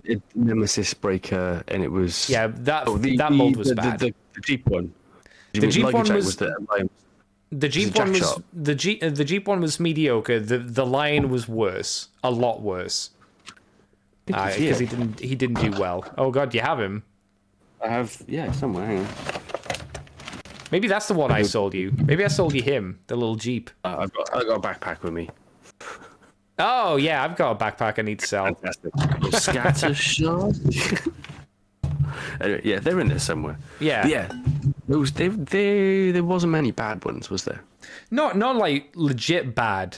No, there weren't many legit bad. There was some that were disappointing in the line compared to others. But in terms of like this figure, this one blows the shit out of the one that they did for Siege. Like the Siege one was so disappointing, right? This one is here actually. I've got it up on the shelf, and I think it's the best version of that Magnus mold because I don't like the Magnus mold. What's wrong with the Magnus mold? Would you say? It just. I got the Combiner Wars Magnus. Did you ever have that? No, I didn't pick up any of them. I loved Combiner Wars Magnus because it was. I've got it still actually because it was just. It did the whole Magnus thing in one. It was like the Siege Magnus is like have all these parts, put them on, and it looks really mediocre at the end of it in both modes. It's just like, no, it doesn't. It's like it's not the best they can do. Don't feel like it's the best they can do. I understand they probably designed the mold to be all three. Yeah. Like, Siege Magnus, Earth Magnus, and it's more they'd made it Ultra Magnus, and then they went, who can we kind of jam him into? And then went, oh, we can probably do that. And it was fine. I just get annoyed when it's a character or a design that deserves more. Like some work when you kind of tweak it around and fiddle with it a little bit, but then you have designs like this, and it's just to me, just make a Galaxy Convoy. I think you could. I think Galaxy Convoy is an interesting enough design that kids would be interested in it.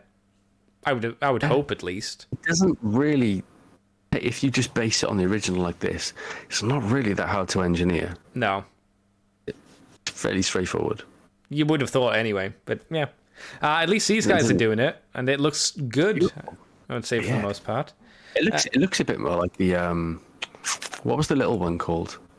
Hybrid Convoy? Yeah, the hybrid style. Just on a bigger scale. Yeah, the hybrid style was gorgeous as well. That was neat.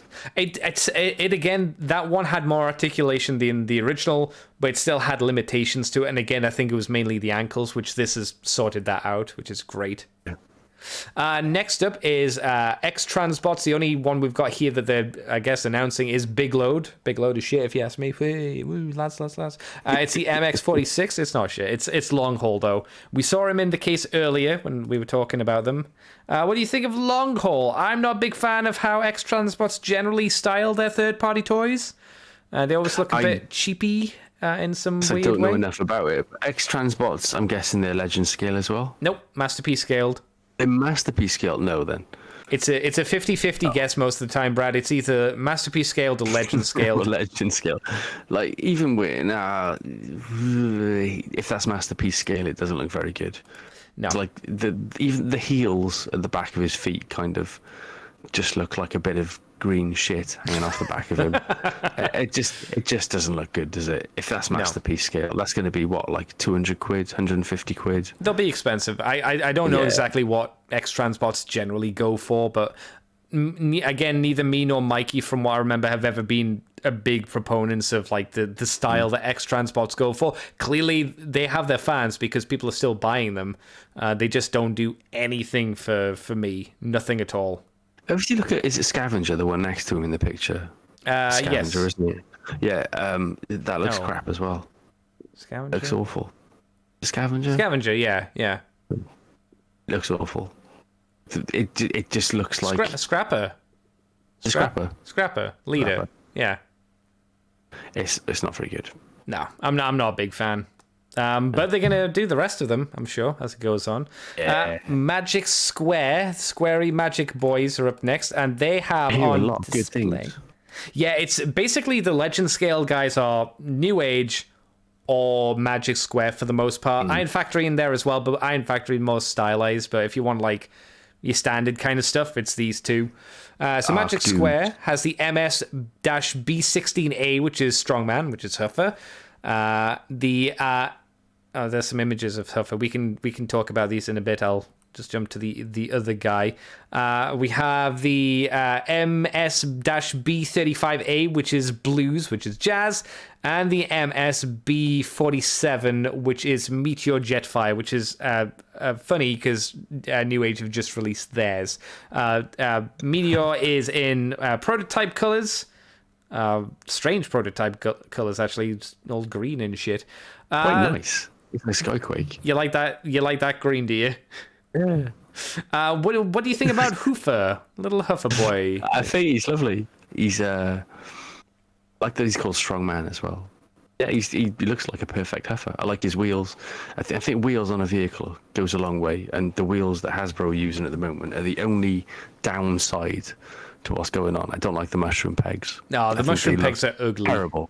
Ugly. Yeah, but those I like those wheels on Huffer. Obviously they're tiny. He looks good. Are they magnets in his legs, or is it just the pins? Oh, I don't know. Look They like might be the magnets for a second. pins, potentially. I don't think they'd be magnets. I they're can't pins. imagine what they would be magnetizing. I was thinking for if you're going to pull Prime's trailer with them or something like that. Oh, and that's they a neat magnet idea. that. But, mate, I Ooh. don't know. They just kind of reminded me of those iodinium magnets. Ooh, I think you might be right, actually. Yeah, I think you might be right. I don't know. I'd like that. That'd be cool. If you're wrong, well, then that's Brad's fault, and, send It is hate Brad's mail to Brad. He's got a He's YouTube lovely. channel. Hit it. You get Legend Scale, don't you? Because you had that Devastator. Yeah, I've got the Devastator, I've got the Galvatron, and I've got the Toxitron from New Age. I haven't tried any Magic Square yet. I'm not a big fan of the aesthetic of Magic Square. They're cheaper than New Age, which is a benefit in itself, but if it's between the two companies, I'll probably go with New Age for the most part, because I like how they have a nice smooth animation style to them. They look fancy. These ones are a bit blocky, a bit more blocky, I should say. But I do like the face on Huffer. He looks very depressed and sad, which is like, oh, bless him. He's called Heifer, isn't it? Well, if Everyone's he's got called, these cool names like Jazz and Trailbreaker, and it's like Heifer. It's like the Doctor Smooth thing, and now you'd be called Shitpiece. I don't know. If you called Huffer, I would like stereotype you to be hanging around like Beachcomber, Yeah, I suppose. doing weed on the beach and stuff like that. I don't think it means you'd look sad. Kite surfing. Yeah. Go with his tie-dye t-shirt. Yeah, but Huffer's, again, not a character that I really care too much about, but I think it's a good translation to a smaller scale, I suppose. That's fine. I'm good with that. Jazz, the Jazz Mandingo, the man who shines. Or did shine before he got an I axe think in we his were both chest. thinking the same thing. Yeah. Yeah. Hang on, what? Got an Scatman's- axe in their chest. What's that? Got an axe in their chest. Yeah, in The Shining. Scatman Of course, yeah. Scruthers. He got an Yeah, axe he in was the the chest. driver of the snowmobile, wasn't he? Well, he tried to save everybody. And he died. I didn't realize that was Scatman Crothers. Yeah. Another guy. Anyways, Did you need him to go? What's the kid's name? Jazz to Billy. I'm coming to save you. Jazz to Billy. Where'd that thing come? Yeah, I should have said when he got stabbed in the chest with an axe. He should have said where that thing come from. That would have been nice. Little reference. where did that thing come from? Yeah. That'd be good, wouldn't it? Yeah. Maybe we can Redub. Bit of boom editing. over it. Yeah. Yeah. Don't know why we do it, but it's an idea, isn't it? It is. Kill half an It is hour. an idea. Get into Y2 mate and download some MP4s, and then we'll do it. Hell yeah. What do Jazz you is think? he's a pretty solid Jazz, isn't he? Yeah, I'd say so. He's You can just have that he him. looks alright. You can have him with door wings or without, depending on your preference. Do you like toy? Do you like animation I style? like door wing. Yeah, I like, You like door door wing wing? Jazz. I like the door wings. Yeah, always the profile of door wings I've always liked. I like a nice clean Jazz, but I like the idea that you can just whip out the doors at whatever point just for a little bit of style. Like if he sees a ladybot that he likes, he just kind of peacocks them out a bit. Peacock. Oh, we're Yeah. peacocks again. We're talking about peacocks again. It happens. Yeah, I like the peacocking. Yeah. Well, why not? It's like, hey, baby, these are my doors.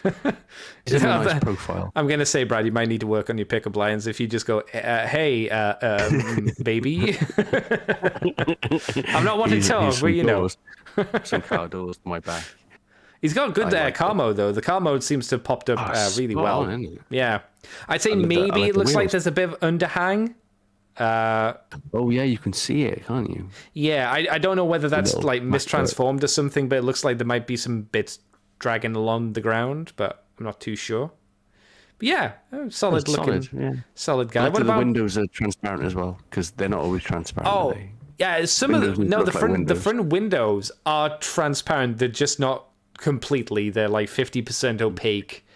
So they're kind of smoky, but then the side windows aren't.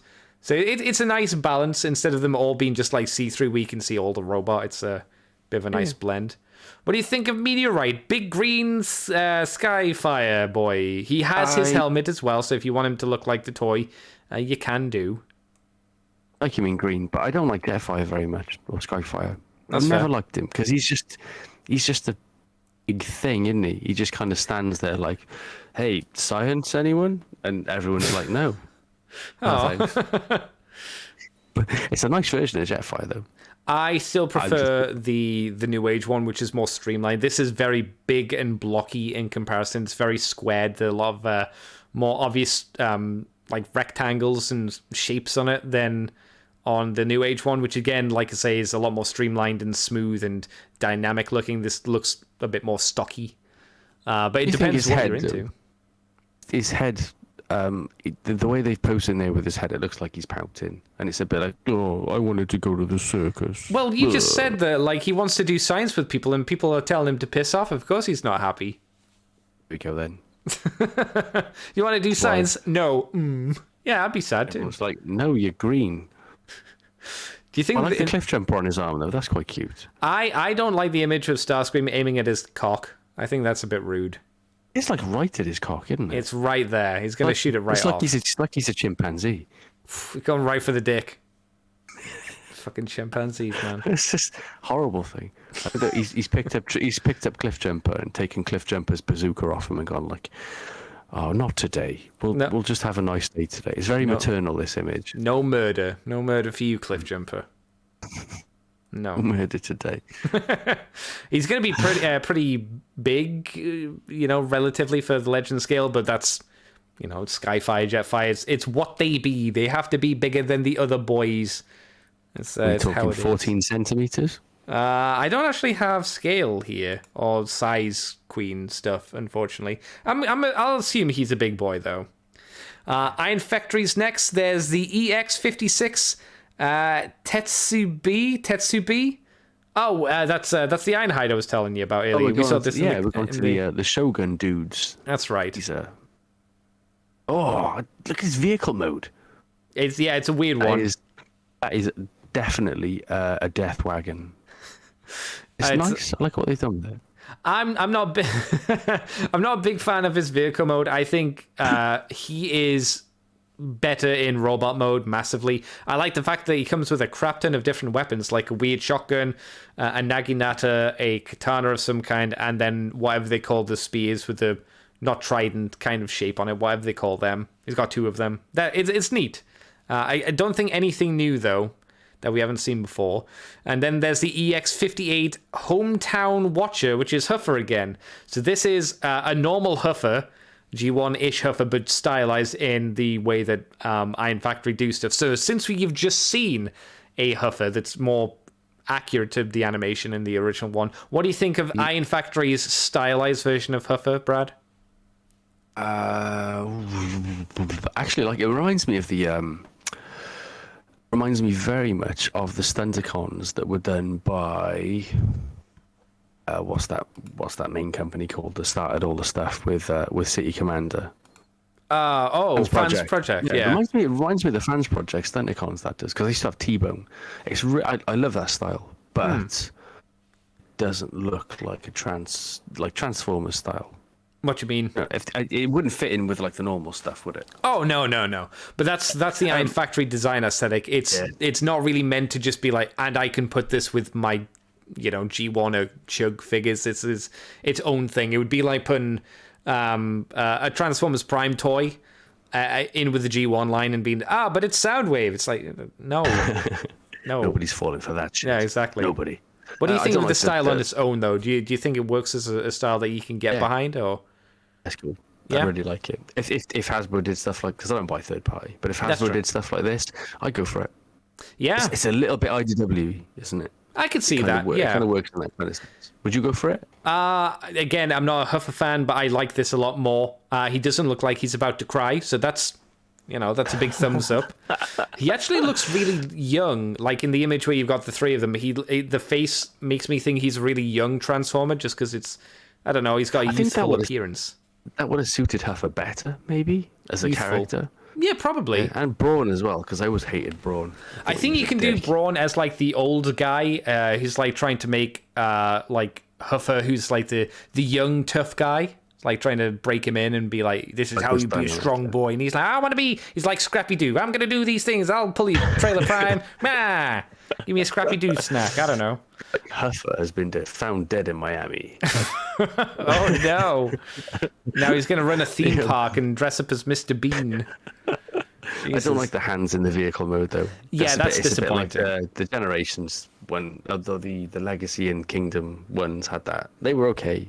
Yeah. You get away with it, but those hands are pointing straight up, and it's a bit like, is it mistransformed? Hopefully, probably not. They're not Hasbro when it comes to photo images. I think that's how it is. I think they've tried to hide them as best they can.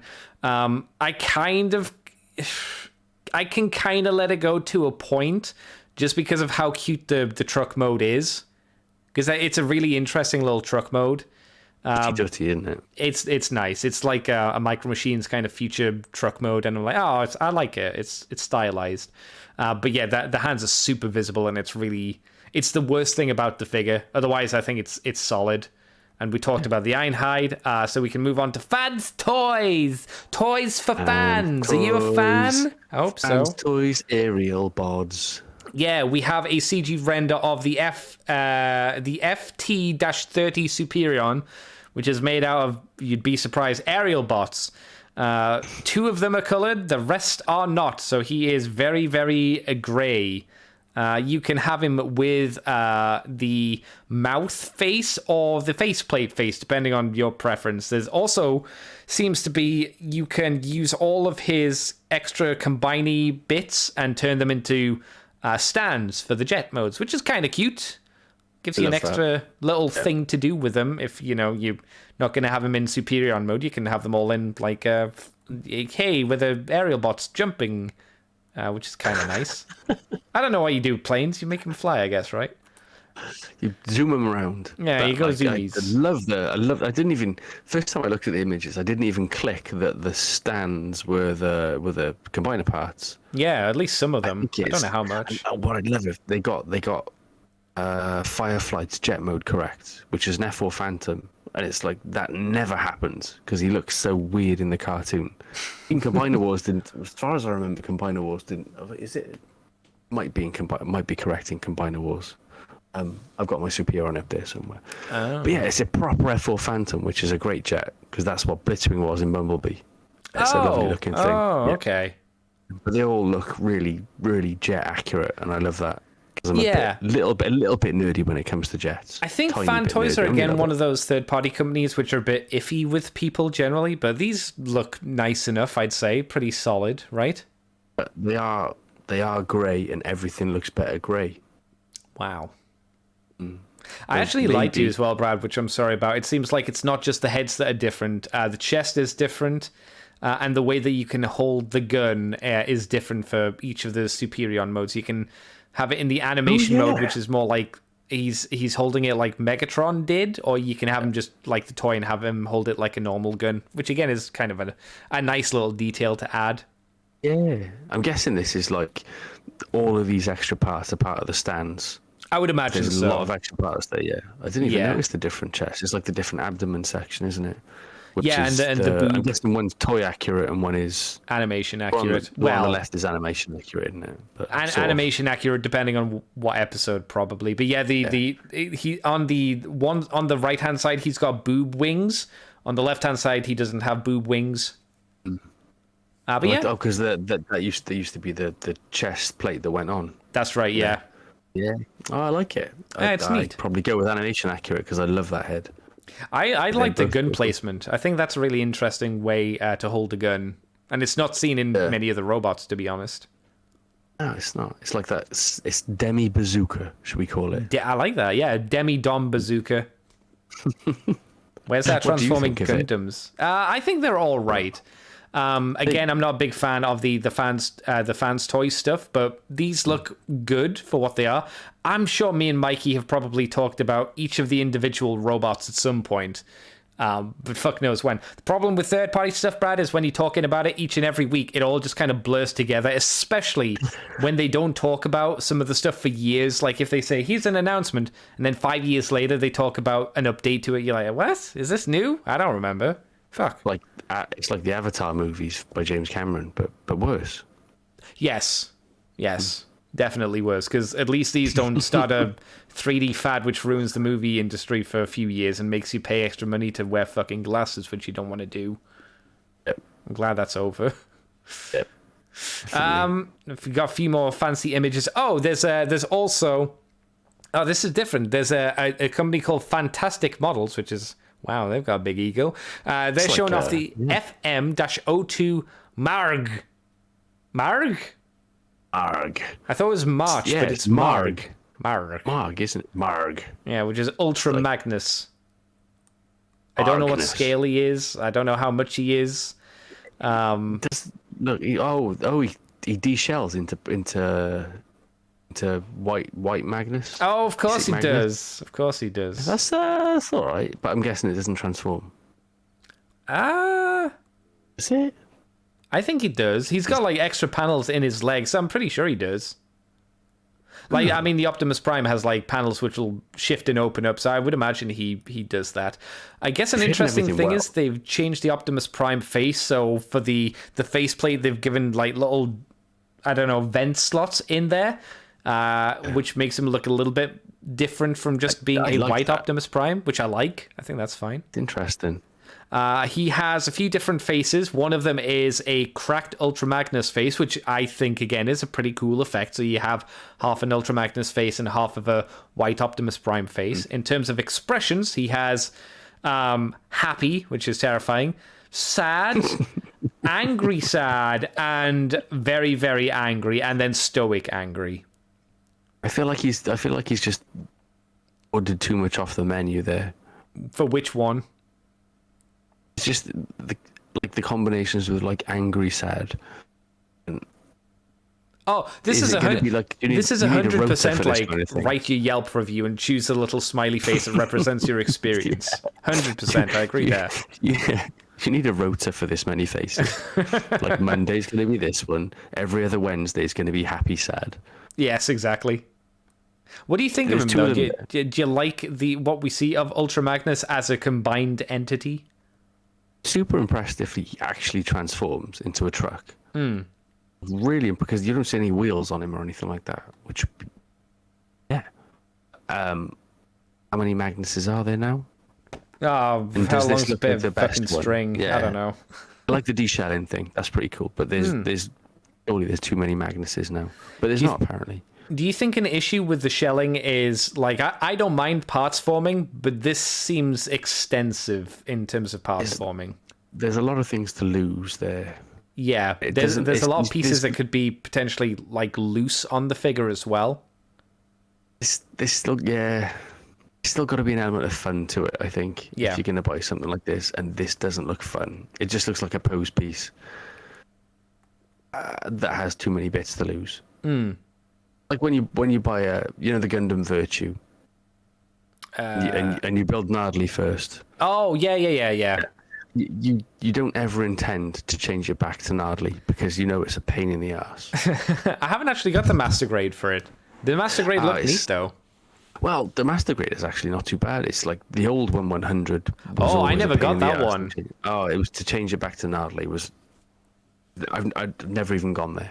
Oh, God. I've never even gone there because there's so much arsing about. Or when you get the Master Grade Zeta, you're never going to transform it because Yeah, it's awful. You'll do it once. Oh, well, I think we talked about I this did it at once. some. I think we talked about it before when we talked about the new one coming out, and we said, oh, maybe that one would be fun to transform, but you probably still only do it once. I'd say this looks worse than the Nadley, just on the basis that it looks like there are way more pieces to contend with, way more, a lot of pieces. It's a neat idea, but I don't think it'll have that fun factor behind it, unfortunately. But then maybe I'm wrong. Yeah. It still needs to be fun, and it doesn't look I fun. don't need that up. Would you get it?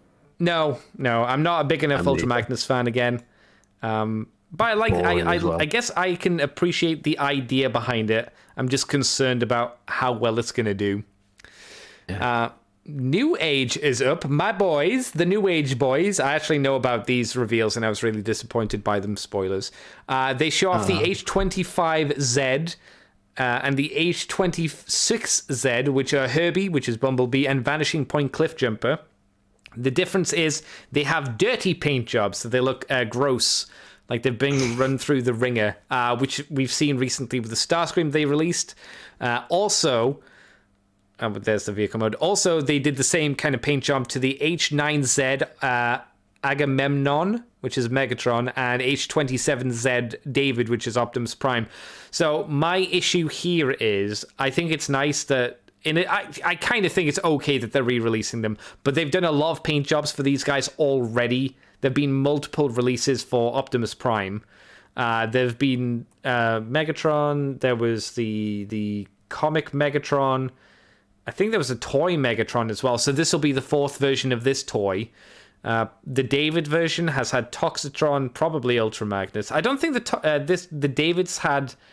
Maybe he's had the same amount as Megatron. I'm not sure, but I'm not a big fan of this. Just like do these figures again, even more, but just do a slightly different dirty paint scheme on them. You know, that doesn't do it for me. Quite like the paint scheme. It's good paint scheme. They look really good. It's well done if they look like that in real life. But like you said, if they've released the figures a million times before, they have done quite a few repaints of all of their figures, which I understand. But do we really need like the entire line done again, just in mucky form? I mean, maybe. Wow. But the Bee and the Cliff Jumper don't look anywhere near as good as the Prime and Megatron. They were made earlier. Prime and Megatron. Yeah. I think the in terms newest of the paint as well. In terms of the newest mold, I think the David is the newest of them. Like he's new. I think Bumblebee and Cliff Jumper came out before the Megatron. The Megatron came out, and there was a previous Optimus Prime, and then this kind of updated Optimus Prime came out later. So it's the newest one, if I remember correctly. They're okay. Yeah, I mean, again, they look very nice paint job wise, but I don't want them just to be lazy and poop out repaint after repaint. How much do they go for generally? They're expensive. I can quickly check. Let me go over to Show Z store, and I can give you. They might actually have some of the prices of these ones on. I don't know if the pre-orders have gone up on them or not, but let's have a look. Okay. So the Starscream is the current David that's out is $65.99 US, which is cheaper than the Toxitron. The Toxitron, which I got, was $93. It's a heft. Yeah. They're not cheap. I was gonna say they've got the pre-order up for the Optimus and Megatron, but there is no number on how much they're going to cost. It does say on the site though that it's the second quarter that they're meant to come out, so they'll be coming out at some point. I like the fact they come with pointy fingers, so you can like disco pose them. It's weird because you see the open hand ones. The way that they're posed, it's more like a bitch slap hand, right? That's the shape of the hand when you look at it. Like it goes backwards at them. Yeah, like the fingers do bend slightly backwards, so it's like that hand slap rather than like an open hand. It's a really weird design. I don't know why they decided to make them like that, but it's odd. It's interesting. Yeah, it's a choice. It's a lifestyle. Yeah. They've also got I guess, is this a new Ultra Magnus? This is H28EX Octavian, which is Ultra Magnus. I think this might. No, this is a toy version of Ultra Magnus because he's got the stickers on him. Oh, and there's a clear version as well. There's a clear version, yeah. Yeah, it doesn't show what the Optimus Prime looks like. I don't know if the Optimus Prime in this, the white Optimus Prime, is based off the David or if it's based off of the old Optimus Prime, because there was an Ultra Magnus that is already out. I'm not sure. Ooh, it's a close one, isn't it? Yeah. Fronts look almost identical, but then the backs are completely different. I think it might be a new mold, but it's hard to say. The whole back end is different. Yeah, I don't know. And then it is different. It is different. I'll bring up the Show Z page. I think this is for the new Ultra Magnus as well, and I think this is what they're going to be based on. This is the toy Ultra Magnus. And obviously, the one that we have the images of is the toy version. So he's lighter. He's got the stickers on him. But I think it's new because if you look at the Optimus Prime, it's got the weird chest, which the David has. The previous Optimus Prime didn't have this, so I think it is this. But I am guessing. But there you go. What do you think of Toy Ultra Magnus then? He's bloody lovely. He's like bloody Again, lovely. but it's bloody lovely. I love it. Something about a clear version of anything, isn't there? Oh, you're looking at the H2018. Yeah. But I mean, the Toy Ultra Magnus as well is. Do you think there's someone somewhere that memorizes all of the code names, all of the product names for the third-party toys? There must be. There'll be someone, yeah. Must be, yeah. The colours are perfect, I think, on the Toy Ultra Magnus. But again, and actually, they've got his height right. Very rarely do they get like Combiner Wars had his height right, whereas Kingdom one. He's a little bit stumpy. Okay. A bit stumpy. But he looks like a really nice figure. Is this something you would buy? Because this is your jam. You know what I would do? Because this is my idea now with New Age is wait for the weird color scheme. You know, because I have like G2 Devastator, I have Toxitron, I have Comic Galvatron. If they do like a weird Ultra Magnus color, I don't know what it would be, but if they did like a funky one, I don't think I'd want a yellow one because it would clash with the Constructicons. But if they did like I made up a G2 colored version, like make him purple or something, I could go for that. And you're not like sending yourself down that I need to collect the G1 characters line then, because you've got the more interesting as well. Yeah. I don't have the money to do that. I don't have the money to be like, I need to get all of these. I'm like, you can be picky then. Yeah, well, no, it's not. I can be. I have to be picky. There's a difference. Necessity over being able to. It's not a choice. It's a necessity. Fans Hobby are the next boys that are up, and they are showing the MB-06E Delta Blaster, which is a PM Optimus Prime. Oh, this is the thing that me and Jason talked about. It was this in the cabinet, wasn't it? This was. Yeah, it was the exclusive for the show. It's a redo of one of the previous molds. It came with the MB-11E Magna Bomber, which is the God Bomber. And the other ones that were in the case as well, which is the MB-15A Ultra Naval Commander, which is the Armada Optimus Prime, which is that one there. Powerlink Sky. They also, which wasn't in the case, have an MB-17A Armada Megatron. But that's a lie, whoever wrote this article, because this is Galvatron. It is Galvatron. I don't know why they said Megatron, you silly person. Oh, do they not know? They don't know fucking shit. Don't know. Those horns. Look at those horns. Look at them. They are something else. Art Nouveau horns. I don't think this is a shock, right? They had they did the Megatron mold. The obvious thing is you just repaint them into the Galvatron colors, and that's fine, because I would argue that the Galvatron color scheme on this mold is better. It's just a better visual color scheme. More contrasting. Yeah, it's got nice color placements and all that jazz. I like it. Yeah. It's like an urban camo that gives no fucks is what Galvatron is. Oh, interesting. Okay, I could see that. Yeah. And he's a nice contrast to the Ultra Naval Commander as well. Putting them next to each other. They'd have a nice picnic together, wouldn't they? A picnic with guns, yes. They'd have a nice picnic with guns. The best kind of picnic. Best kind of picnic. Armed picnic. Ooh. I've just flicked over to the next page too, and this looks Yes, this is the MB-22 Armada Jetfire, which is in progress. They also have Tidal Wave in progress as well. We saw a Tidal Wave backlit prototype, so it was completely out of focus and you couldn't tell much. But they haven't shown any updates to that for a while. Maybe they're going to try and show them both around the same time, I suppose. But yeah, clearly we're going to get Overload as well. Overload, the guns for Prime. I think it's fair to say if they're doing Jetfire, you know. Like the extra trailer, wasn't he? Overload. Yeah, the red one. The red one. Or if you get the Energon version, it was Ultra Magnus. Blue, wasn't it? Yeah. Who looked better as an individual, but didn't look good combined. Oh, Overload was much better combined. Yeah. What a lovely thing to happen, though. It's just going to be expensive, and I'm not going to go there. I'll just wait for the Hasbro. You can look at these and just be like, ooh, I like them, but they're too much. It's like, I'm glad you exist, but I can never afford to touch you. Oh, man.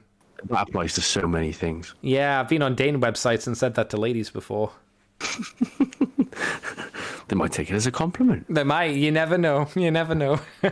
I tell you what you could do, though, Brad. By next TF Nation, these might be out, and one of your friends might buy one, so you might be able to play with them on the table. This is true. Hopefully. This is true. Hopefully. Maybe. You never know. Yeah. I'd be up for playing with someone else's toys. But then I'm scared of touching other people's third-party toys because of You don't my want to clumsy break fingers. it. Yeah, I No. understand. You just need to make sure that they mama bird you and just watch you and go, oh, don't do that. No, don't do that. Yeah. Yeah, that's fine. Yeah, Follow you can the do that. instructions for one. Yeah. And last on the list is Mastermind Creation with the PS 25 Navigator, which is Streetwise, the R51 Proditor Nimbus, which is Double Dealer, and the RMX 11 Tampo, which is Steel Door, who we talked about earlier. So, Streetwise, I'm sure me and Mikey talked about Streetwise a while ago. I feel like we have. We did talk about First Aid, so we've got another one done. Oh, that's interesting. For the Double Dealer. Oh, I think, no, me and Mikey talked about this as well. We saw the prototypes of this, and this is a redo of their Deathsaurus into Double Dealer, which we both thought was an interesting idea, but didn't completely work. They're still kind of... we'll ask Brad what he thinks later, but... And then the Steeljaw. Yeah, the Steeljaw doesn't have chrome guns, which is what we suspected earlier in the show. Yeah, he's got those flat guns. Yeah. But we talked about Steeljaw earlier, so we don't need to do that. So he's 1-to-1 scale. What does Brad think about the wise man from the streets, who's a policeman car? I love Streetwise because he was the first protector bot I got, and I think the only protector bot. I remember going to Children's World and buying Streetwise, and my brother got Swindle. Children's World. Children's World. I've still got the Swindle as well. I've still got the Streetwise. No, I've still got them both. Anyways, I love the fact that they've got that 200SX Nissan down to a T. He is looking mighty fine. I'm assuming this is Masterpiece scale? Yes. Yeah. It's beautiful. I won't buy it, but it's beautiful. I like how you have to prefix that's all of them now. Yeah. I'm not buying it, but it's beautiful. It's my go-to adjective for tonight. It looks wonderful. Absolutely wonderful. And they seem to have... They've got the car, the windshield chest spot on. Yeah, I agree. He's not meant to have the car front on him. No. It looks like it goes into car front. It's his arms. Yeah, I like it. And First Aid, I think. How Hasbro don't seem to be able to get a van into a robot really well. I've talked about this, haven't I? I think I've mentioned it with Ironhide. Yeah, I was going to say, you like Studio Series Ironhide. He turned out okay. I love it. But he's done it the best. Whereas, like, they don't seem to be able to get a van into a robot very well, but they seem to have packed the van into First Aid. I know it's Masterpiece scale. They seem to have packed the van into First Aid pretty well. Yeah, and he looks pretty animation accurate as well, right? Yeah, because he's one of those. He looks like a Paragon trooper. Like I always thought, First Aid. Like he just doesn't look like he transforms into anything. Yeah, I like that a lot. Yeah, good. And the van is spot on. What do you think of weird repurposed Deathsaurus into Double Dealer? Never seen the original Deathsaurus. But while you talk about this, I can find you an image. Look. So without actually looking at Deathsaurus, I just assumed that had been made to be Double Dealer. But it can't be that bad. I like it a lot. But then the vehicle mode seems to be... What's the weird tank thing all about? Well, because he turns into a tank for G1, so this is the best that they could do with the Deathsaurus mold. So there's not a bigger vehicle mode for him. Well, for Deathsaurus, no. What was the one we saw earlier? What do you mean? A different one. There was a different Double Dealer earlier, wasn't there? Or have I just been fooled? I've been ocularly fooled. There was a... In the cabinet? Is this one the one that was in the cabinet? No, you're thinking of Double Punch, right? Counter Punch. Wasn't there I'm going to go back up, hang on. Wasn't there in the cabinets, wasn't there It's been 10 years since we started this podcast, Brad. Maybe. You've lost it. Here's what the Deathsaurus looked like, if you wondered. It's this one. So they repurposed this mold into the Double Dealer. Yeah. Doesn't it's an interesting idea. It kind of works. But You can see whereas it was clearly Deathsaurus. I don't think it works 100% as a double dealer, but it's an interesting concept. They've half got away with it, haven't they? Like I say, that's why I say it's an interesting concept. I think clearly the bird mode is from the chicken dragon from Deathsaurus, and it's okay. And the vehicle mode is strapped on. I think this looks about as good as. Do you remember when they made a double dealer out of was it Generations Blitzwing? Yes. It's kind of like that. Yeah. It's like you go. With a. You kind of look at it and you go, yeah, okay. Not really works, but okay, fair enough. It kind of feels like that to me. You have to turn sideways and eat some cookies or something. Yeah, I don't think people would rush to get this over like a normal double dealer. Like, do you remember? Oh no, we've talked about the Fans Hobby one. That was in the case. Oh, was that the Fans Hobby one? It was Fans Hobby in the case that was earlier. That like double dealer, yeah. Because that one's styled after G1 double dealer. Yeah, 100%. Yeah, right. I remember this one. I was getting the two mixed up. So yeah this one, it's okay. Yeah, I think you need to be mastermind creation, real hardcore fan probably to be more interested in this. Yeah. Or really hardcore double dealer fan who's like, shit, there are no double dealers. I'll just buy every double dealer I see. I have all the double deal. I like the styling of him. I like his wheel shoulders. Muscle wheels, should we call them? I like that. It looks a bit like. I tell you what, it looks like is Generations 30th Springer robot mode. Oh, it's that kind of profile to it. The Sandstorm remold as well. Yeah, I could see that. Yeah, it looks like that in kind of silhouette form. But yeah, it's okay. Yes, it's all right.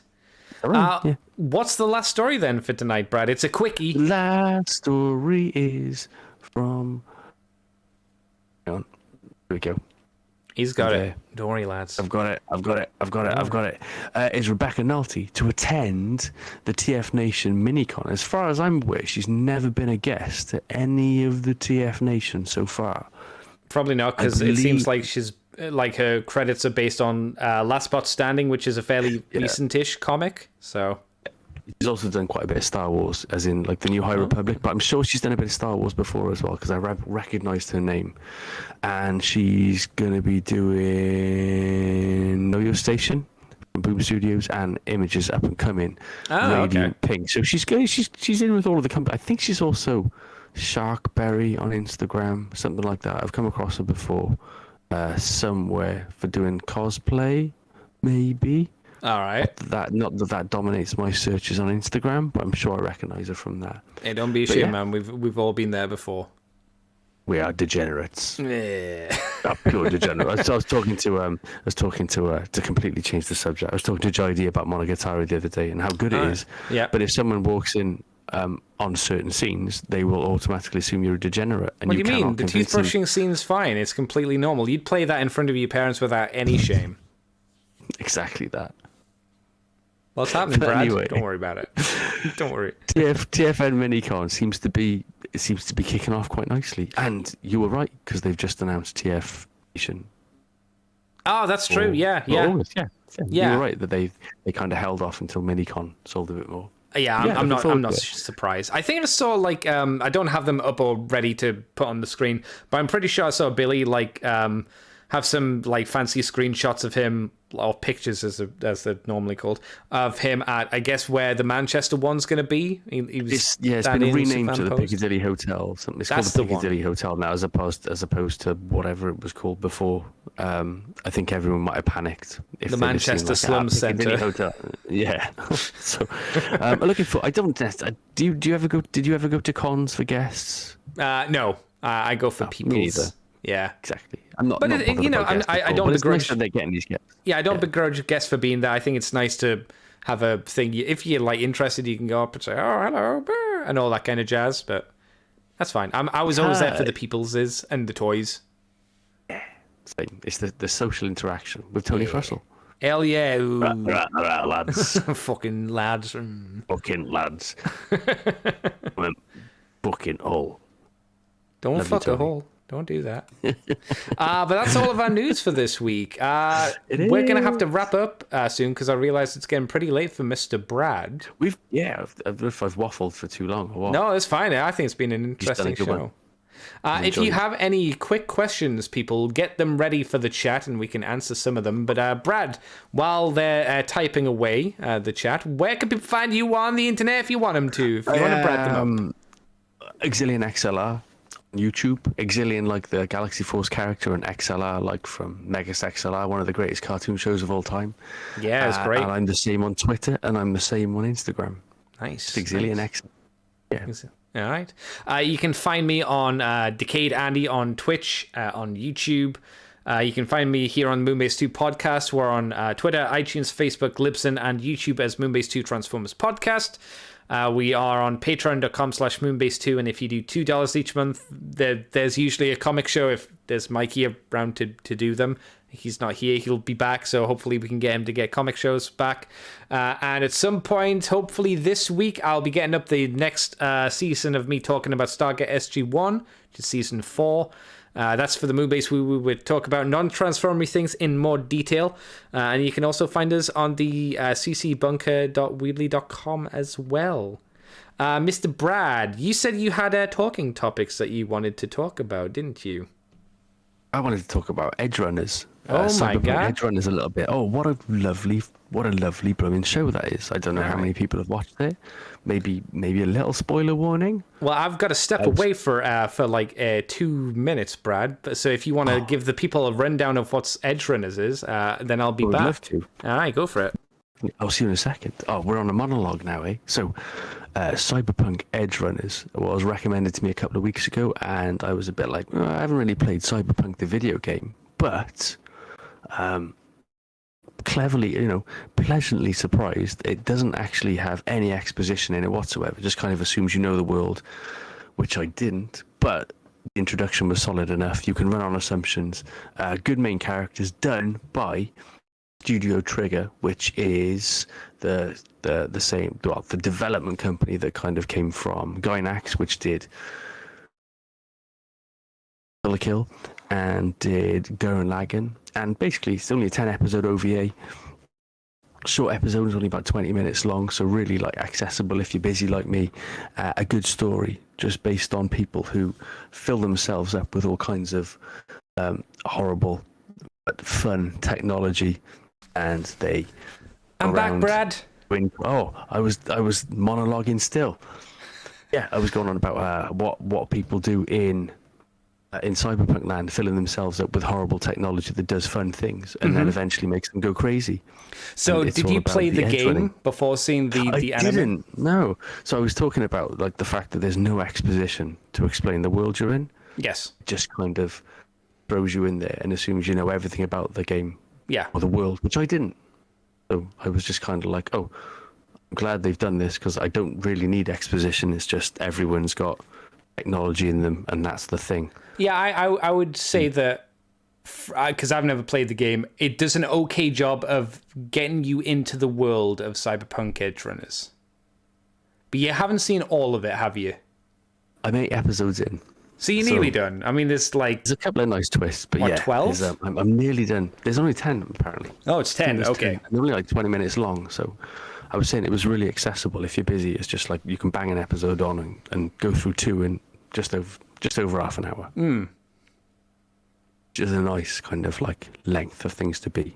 Because I finished it myself. I'm done with it. Is it worth getting to the end? I mean, you're on episode 8, you say. We're getting there anyway. Yeah. I mean, you've got 2 episodes left. You may as well finish it. It's not like I got to season 6 of Lost and then stopped watching Lost halfway through. You've saved your life at that point if you did that, to be fair. That would have been a good call. I'm not a big fan of Edge Runners. I think it is spectacle over substance. I came away not really caring about any of the characters. I feel like they did a little bit of the Trigger thing of they wasted a lot of time. They try and do world building from as soon as the main character's indoctrinated into the gang. They try and have like a few episodes, but then there's characters like Rebecca the lolly who what's her character? angry small lolly with big guns. What else? She's only really What can you tell me about the characters? Can I tell you about the characters? Yeah. Apart from the generic, like, that's the tough guy, that's Yeah. the angry one. Yeah. Yeah. That's the my one issue. that's obviously There's no one who really sticks. They don't really change. They're just kind of tropey-ish in a lot of ways. I think they've got generally nice designs, and I think the action scenes can sometimes be a bit much for you to follow what's happening. Sometimes it's a bit too much going on the screen to like figure out what is happening. Sometimes it's fine, but there are certain scenes. I don't think you've either hit them or you haven't hit them yet, where there's almost too much going on the screen, and you're like, it's not like it's a bit overload. I think you're right on the.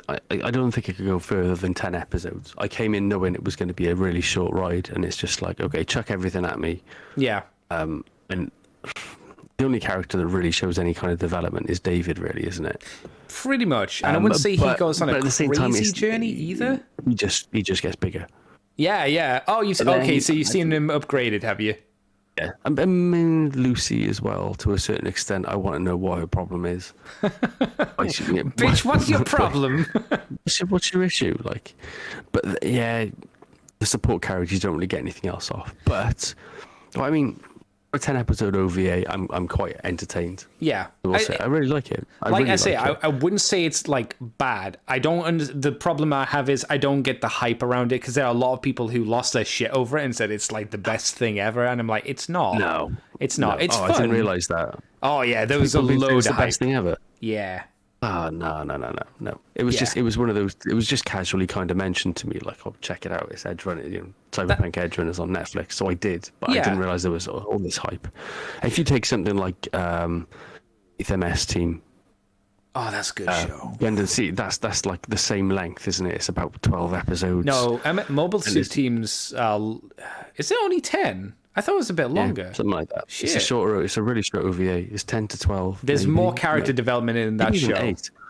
That show goes down as one of the best Gundam shows of all time. Yeah, I really like Eighth Mobile Suit Team, and one of the strong points about it is you don't need to watch any of the rest of the Universal Century stuff to get what's happening in it, which is great, because Universal Century is super hard to get into. It's super hard. Real long. And even now, after watching most of Universal Century, I struggle to get back into it with things like Hathaway's Revenge and stuff like that. Yeah, I watched the first episode. The problem with the Hathaway movie is it's like it's the beginning part of a film. It's the opening act. Act 2 will be the next movie, then Act 3 will be the close. It's not like, say, Lord of the Rings, which is like, it's a contained movie which you can watch from start to finish and you're done. You feel like she's rubbing you and you don't even get close. Exactly. And she's like, you're done. It's like you're gonna have to wait 2 years for the next rub. Yeah. I've stayed away from it for that reason. It's pretty though. I think that's the best way to do it. Once all 3 Hathaway movies come out, you can watch them in one go and be like, oh, okay, good or bad, I don't know. A lot of people said that was the next coming as well, and I was like, I mean, it was pretty movie, but Origins was pretty. I'm just a bit like, meh. Oh, Origins was really good. I really liked Origins. I don't care enough about Universal Century enough to watch them. Have you not seen the Origin movies? I'd say the Origin movies, especially now because you can watch them all in one go. It's good because it's all about Char, and Char's obviously a really important character, and it shows why he becomes like a vengeful, crazy dude. So I'd say they're actually good. I like them, and it's got Robosapien, and I love Robosapien. Dozel's a mean bastard. I don't want to like. He survives a car explosion. Like he's in a car, it explodes, and he explodes out the wreckage. And it's like, fuck. That's how he gets you know how he's got scars on his face? That's how he gets the scars. He's in a car that just explodes. But he blows himself up out of the car. Or he explodes out of the car. Yep. I'm going to watch that just for that. Yeah, I would. It's fun. It's because it's mostly about the Zabbies rather than Amuro. And I think like Char and the Zabby stuff is way more interesting than anything else in that show. Wow, that's what I liked about Zeta. Yeah. It was less about Amuro. It was a big thing for Char to team up with Amuro. Yep. I love that. I love that part of Zeta. And then obviously you've got all of the interesting suits in Zeta as well. Oh yeah, crazy shit. I think So that interesting. Like that's the Bourne doc. problem with Char's counterattack, because there is no explanation of why he goes back. And people are, no, there is. You just need to read 3 or 4 manga. It's like, okay, but it's not in the movie. It needs to be in the movie to explain why he's doing that. You can't just go, it's in these manga that took place, that were made like years after the movie came out. You can't do that. Don't do that. No. They're just retroconning at that point. How far have you got through Witch of Mercury? Because I've watched 2 of the proper episodes. I haven't seen episode 3 as of yet, but I've seen episode 1 and 2. I've just done 4. Oh, okay. Just an episode 4 today. I'm up to date. I think I saw somebody on Twitter say that episode 4, that people were annoyed that nothing happened, but obviously I don't know what the context of that is. I just did exactly the same. Nothing happens in 4. It's entertaining enough. Is episode 4 like establishing 3 was- anything? Are they doing anything with the world or characters, or? Because a lot happens in The fact 2. that I can't remember. A lot happens in 3. A lot happens in 3 as well. A lot happens in Three's a 2 big because they're episode. establishing the interesting part. Because I didn't like episode 1. I was worried it was going to be like a school tournament, kind of like Gundam Build Divers, and I was like, I like that stuff, but I want that to not be in a normal Gundam series. Then episode 2 happened, and it talks about the business stuff and the politics stuff. Here we go. This is the interesting Gundam stuff. Now there's not so many politics involved in episode 4, but it is kind of like there's an acceptance theme in it. Okay. Without spoiling anything, Soleta finds a place, if you will, and it's quite a nice place. Makes a few more friends. Lame. But I won't. Yeah, she's less derpy in it as well. I think she's getting less and less derpy, which is good. Yeah, that's good. Because they couldn't have carried that on for an entire series. Yeah. I'm assuming this is a 25 episode series. Yeah, it seems to be what they're doing. They might do what they did with Iron Blooded Orphans and be like, there are 2 seasons, and it's like, here's your first half, and then there's your next half, and I'm fine with that. That's okay. That works better for me as well. Yeah. It's not like the massive 52 episode series we used to have, which were... I mean, it's effectively what you still get, but they have that smart idea of being like, here's a good focus point, so we got to build up to this, then we got to do, build up again to the next point. It's like they did it with 00 as well, and 00 was good for doing that as well. That was so good. Yeah. Whereas, like, even though Seed is my favorite series, it's like Seed 52 episodes, Seed Destiny 52 episodes. That's a lot of episodes. It's always a lot that you didn't need. Yeah. Yeah. Why are we fighting? Why are you fighting? Oh, Jesus, stop. And then people just going like, oh. Yeah. To be fair, that's Gundam, though. At least the earlier Gundam shows. And it's why, like, even though I love Zeta a lot, it's hard to go back and watch Zeta because it does have pacing issues to it. Yeah. But it's written in the 80s, so, But just, 80s Japan. Yeah, 80s Japan Everything generally was in their really writing slow. is really, really elongated, because a lot of Kamen Rider stuff was like with Gundam stuff, it was about 52 episodes or around the 49s, and it's like a lot of a Kamen Rider series could just be like, nothing's really happening, it's just another thing to beat, and then maybe we'll add a new toy effectively to buy, and maybe then we'll push on the story. It's just too much, isn't it? Yeah, luckily Japan's kind of moved away more from that into better writing, which I'm really happy for. Have you watched anything else then, Brad? Seen anything that tickles you? Nothing else. Carrying on with Monogatari and nothing else. Just I spent the week watching Edge Runners and Monogatari, which has been pretty good. What about yourself? I've been watching, I watched last night Chainsaw Man, the new shonen series. Oh, which that's good. It's 2 episodes in, so it's almost too early to tell. Episode 1 was establishing the series, and episode 2 was kind of establishing the world. So we have the main character who is working for the Yakuza at the time. There are demons in the world, and you can become a devil hunter and go around killing them and make money off killing these things by selling their stuff on the black market. Apparently his dad hung himself and left the main character with a lot of debt with the Yakuza, so the kid now has to work off his debt. the Yakuza try and kill him, and he merges with his little pet devil, which he found, and thus turns into the Chainsaw Man. Because he's kind of like an outcast of society, like he lives in a hut in the middle of nowhere because he can't afford anywhere else. He's a good like story point for looking in and explaining the world. In episode 2, he's introduced to the government agency who hunts the devils. And one of the guys goes, "What, you don't know what this thing is? Have you not been to school?" And he's like, "Nope, I've not been to school before." Like he's never had ramen before. Like his diet consisted of bread. One slice of bread. His dream, like he talks in the first episode to his little devil dog thing about what his dream was. His dream was to be able to have a sandwich that was more than just bread with like jam and peanut butter in. And the only other part of the dream he wanted was a normal life and to touch some boobs. Well, yeah. And episode 2, he's like, give it a go. Yeah, episode 2, he's still like, I don't know.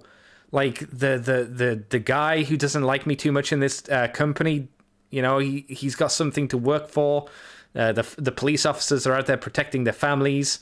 What do I want to do with my life? And he picks up a porno mag and he's like, I want to touch some boobs. How do I do that? So his motivation is, how do I get some boob? And it's like, I can relate to that. How do you get some boob? Okay, so the issue. Yeah, I'd say it's good so far. But it is early days. It's done by Mappa, so the animation's really nice in it. I'd say give it a crack. What have they done? They did the first two or first season of Attack on Titan. Okay.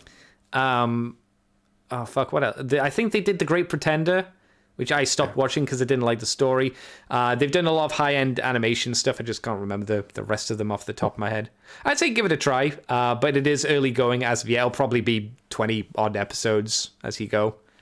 But we're only 2 episodes in so far. Probably 3, maybe by the time this goes out, I guess. Yeah. Apart from that, I finished Made in Abyss Season 3. Season 2.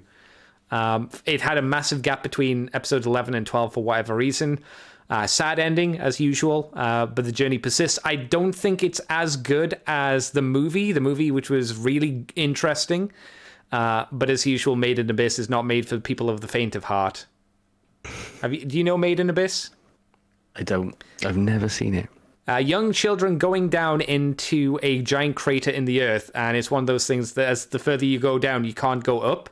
If you go up, you'll suffer the curse of the abyss, which is like, on the first level, you go back up to the surface, you'll vomit. You'll be incredibly nauseous. The second level, you go up, you'll start bleeding from all of your orifices. The third level, you go back up and you'll mutate into a hollow, so you'll degenerate into like this blob creature, which is barely human. And I think from the fourth layer, if you try and go up, you will die. You'll just die. And when I say go up, I mean like if you just walk up some stairs, this stuff will affect you and you'll start to suffer. If you ascend at all? Yes.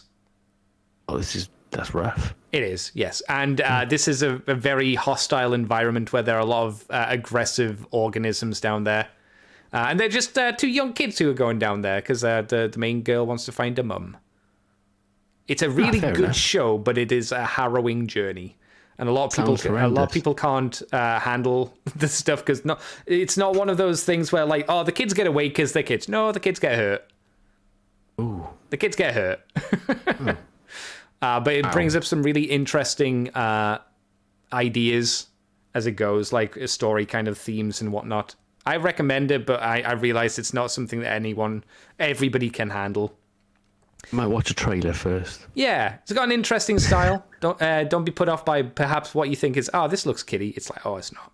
It's not. It's not for the faint of heart. So I finished off the second season. Like I say, I enjoyed it, but I didn't. The movie was really good, but the movie's really dark as well. It's darker than the main first season. It's really dark. Did I get up to anything else? 'Cause this is like, if you wonder, I watched like 2 episodes of something before I go to sleep at night. I caught up on Kamen Rider Geats, episode 5, 6, and 7. It's still progressing through the game, where they're trying to change. When they win the game, the person will become God and change the world into whatever they want it to be. So we started the series, we saw the end of the cycle where somebody won, and now we're going through currently the game cycle I assume once we get to Christmas, which is usually when Kamen Rider shows do the big story drop, once we get to there, we'll have the change. So we'll get to see the cycle go through to the end of this game cycle, and then maybe something significant will happen to push the story on from that point. And I finished Futo Tentai, which is the anime series based on Kamen Rider Double. And that was good. It ends, and I'm like, okay, we need a season 2, baby. Because it hasn't finished it up. It's just kind of finished the mid-season, shall we say. But that's good too. Kamen Rider is always one of those things I've stayed away from because the figurines look too tempting. If it helps, I think the quality on them has gone down over the years. It won't help. No? I'd buy them if I watched it. Oh, I tell you what you could do instead. You could buy the Soto figures, which are candy toys, but they're very well done. You need to put stickers on them, but they're much more affordable because you can get them from Mandarake for like 600 yen, some of them. Good old Mandarake. Yeah, they're good. But, Kamen Rider. So, some of the shows, really good. Some of them, mid. Few of them, really bad. Just depends. It's cool. It's exactly like with Gundam. Some of them are great, some of them are poop. XL Hedge asks a question. What subsite can I watch the new Kamen Rider? The subgroup that I get is called Genom Corp, GENM CORP. Those are the subgroups, people that I use. That's who I use. Brad, do you have anything else you want to talk about on the show, or should I free you and let you get ready for bed? It's never freeing. It's always a sad goodbye. Oh, that's nice. I'll be a see you later. Oh, but no, I don't. It's been a pretty quiet week by all accounts. Yeah. I even went shopping to Peterborough last week to Forbidden Planet and all those places, and didn't really buy anything. Couple of figures that are all right, but nothing of note. Aren't the new Transformers meant to be inbound? Because I know Orange in chat has got Bombburst recently, so I'm assuming that we'll be getting Bombburst and that kind of load soon-ish. Smith has them down for like 18th of November. But most of my orders are with Hasbro Pulse, so it probably by January. You don't go through like in-demand toys or anyone like that? I don't tend to use in-demand as much, but I do like to use Kapow. Okay, yeah. Kapow did not get the new Legacy wave in for pre-order. Really? I don't know if they can. Yeah, it was weird. Huh. I got Ironhide from Kapow, but I waited for Kapow to put the pre-orders up and they didn't, so I went to Pulse instead. I don't like using Pulse, but it's the safest and I find the most accessible option because they always have plenty of stock. So yeah, makes sense. But yeah, looking forward to them. I haven't pre-ordered everything, but I've pre-ordered the things that I do want. I know I've got a dead end coming in a Frank. What? I don't know. I'm out of Starscream. I thought I heard you say inner Frank, and I was like, what? What the fuck's an inner Frank? Well, I know you're getting ready for your trip to Disney, but goddamn. Oh no, they use euros now, don't they? They don't use francs. Yeah. Inner Franks. The francs. Now, the only other thing I've been doing is just more painting. That's it. That's been my week. Painting big creatures, and that's about all I've done. I think you sent me a picture of one, didn't you? Did I? I might have done. I may possibly. Or was that Adam? Adam might have sent me. Adam sends me Warhammer pictures all the time. Oh my god. I can put up what I painted on screen. Adam. I painted one of those things. Come on, get one up. There you go. Terrorgeist, big bat thing. You go. Ooh. I'm on my phone here watching. Oh, crumbs, that is quite terrifying. It's just a big bat thing. Giant skull bat guy. Yeah, you know how it is. Blood things for wings. Yeah, flappy bits. That's wicked. That's cool. It's a little bit messy in parts, but I'm happy enough with it. Oh, thank you. Yeah, like I say, the more that you look at it, the more that you go, oh yeah, there's that bit that's wrong, there's that bit that's wrong. But when you're not super close up to it, it's not so bad. So I'll take it. But yeah, I've been doing more of that as well this week, and that's about it. I think this is where we should probably end the show. Probably. We've gone on a lot longer than I thought we would do, so we managed to... Yeah, we were saying earlier there's no news this week. No, thankfully, there was very... To be fair, we did talk a lot at the start about, like, burgers and crabs and scorpions, so... We did. It's important stuff. Yeah, it was good fun. Yeah. So, thank you, Brad, for coming on board. Remember to go and check out Brad's channel. He did put out a rap video this week as well, which he didn't fucking mention. I didn't know. It was Junkie Dave's video, but he was like, "Can you put it up on your channel because you got more subs?" Obviously, I did the rapping part of it. But yeah, I said, "Yeah, of course I will." So yeah, and we're planning our next one. Oh, when's your normal, your usual stuff coming out then? Do you know? No. You don't know? I'm planning a review now on Guard Shell, Galaxy Force Guard Shell. Oh, very nice. But I've also got a rap video I'm going to make first on Override. I guess it's this new thing. I'm going to do it. I'm going to do grinding as well at some point. Nice, yeah, because it's been a month since you've done your last grind. Too long. I try and do them every 2 weeks, but I've never managed to do them every 2 weeks. It's time, isn't it? It's no time. Yeah, it needs to be done. Grinding takes so long to film as well and edit, whereas like a review takes me half the time, which is weird because it's more scripted, I guess. Yeah, there's more focus. You know what you're doing, kind of thing, rather than just slap these bits together. Rather than just waffling, and then having to cut out like 10 minutes of silence. I do it. What should I say next? You just sit there with the camera on, just looking into space. Exactly that. You should keep that for like an outtake. Just do like exilion like outtakes, and it's just like a 10-minute video of you looking off into space. Just like thinking about what to say. Yeah. I'll just cut all the silent bits into one. Yeah, exactly. All on different days with a clip that says like a little bit of text at the bottom to say what each clip is from. Get a haircut in the middle. Yeah.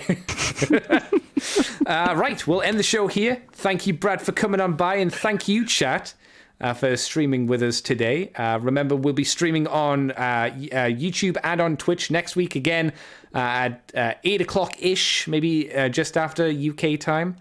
But yeah, thanks, everybody, and thank you for listening on the Moonbase 2 podcast. And until next time, we will catch you suckers next time. Bye-bye, everybody! Night. Bye-bye! Bye.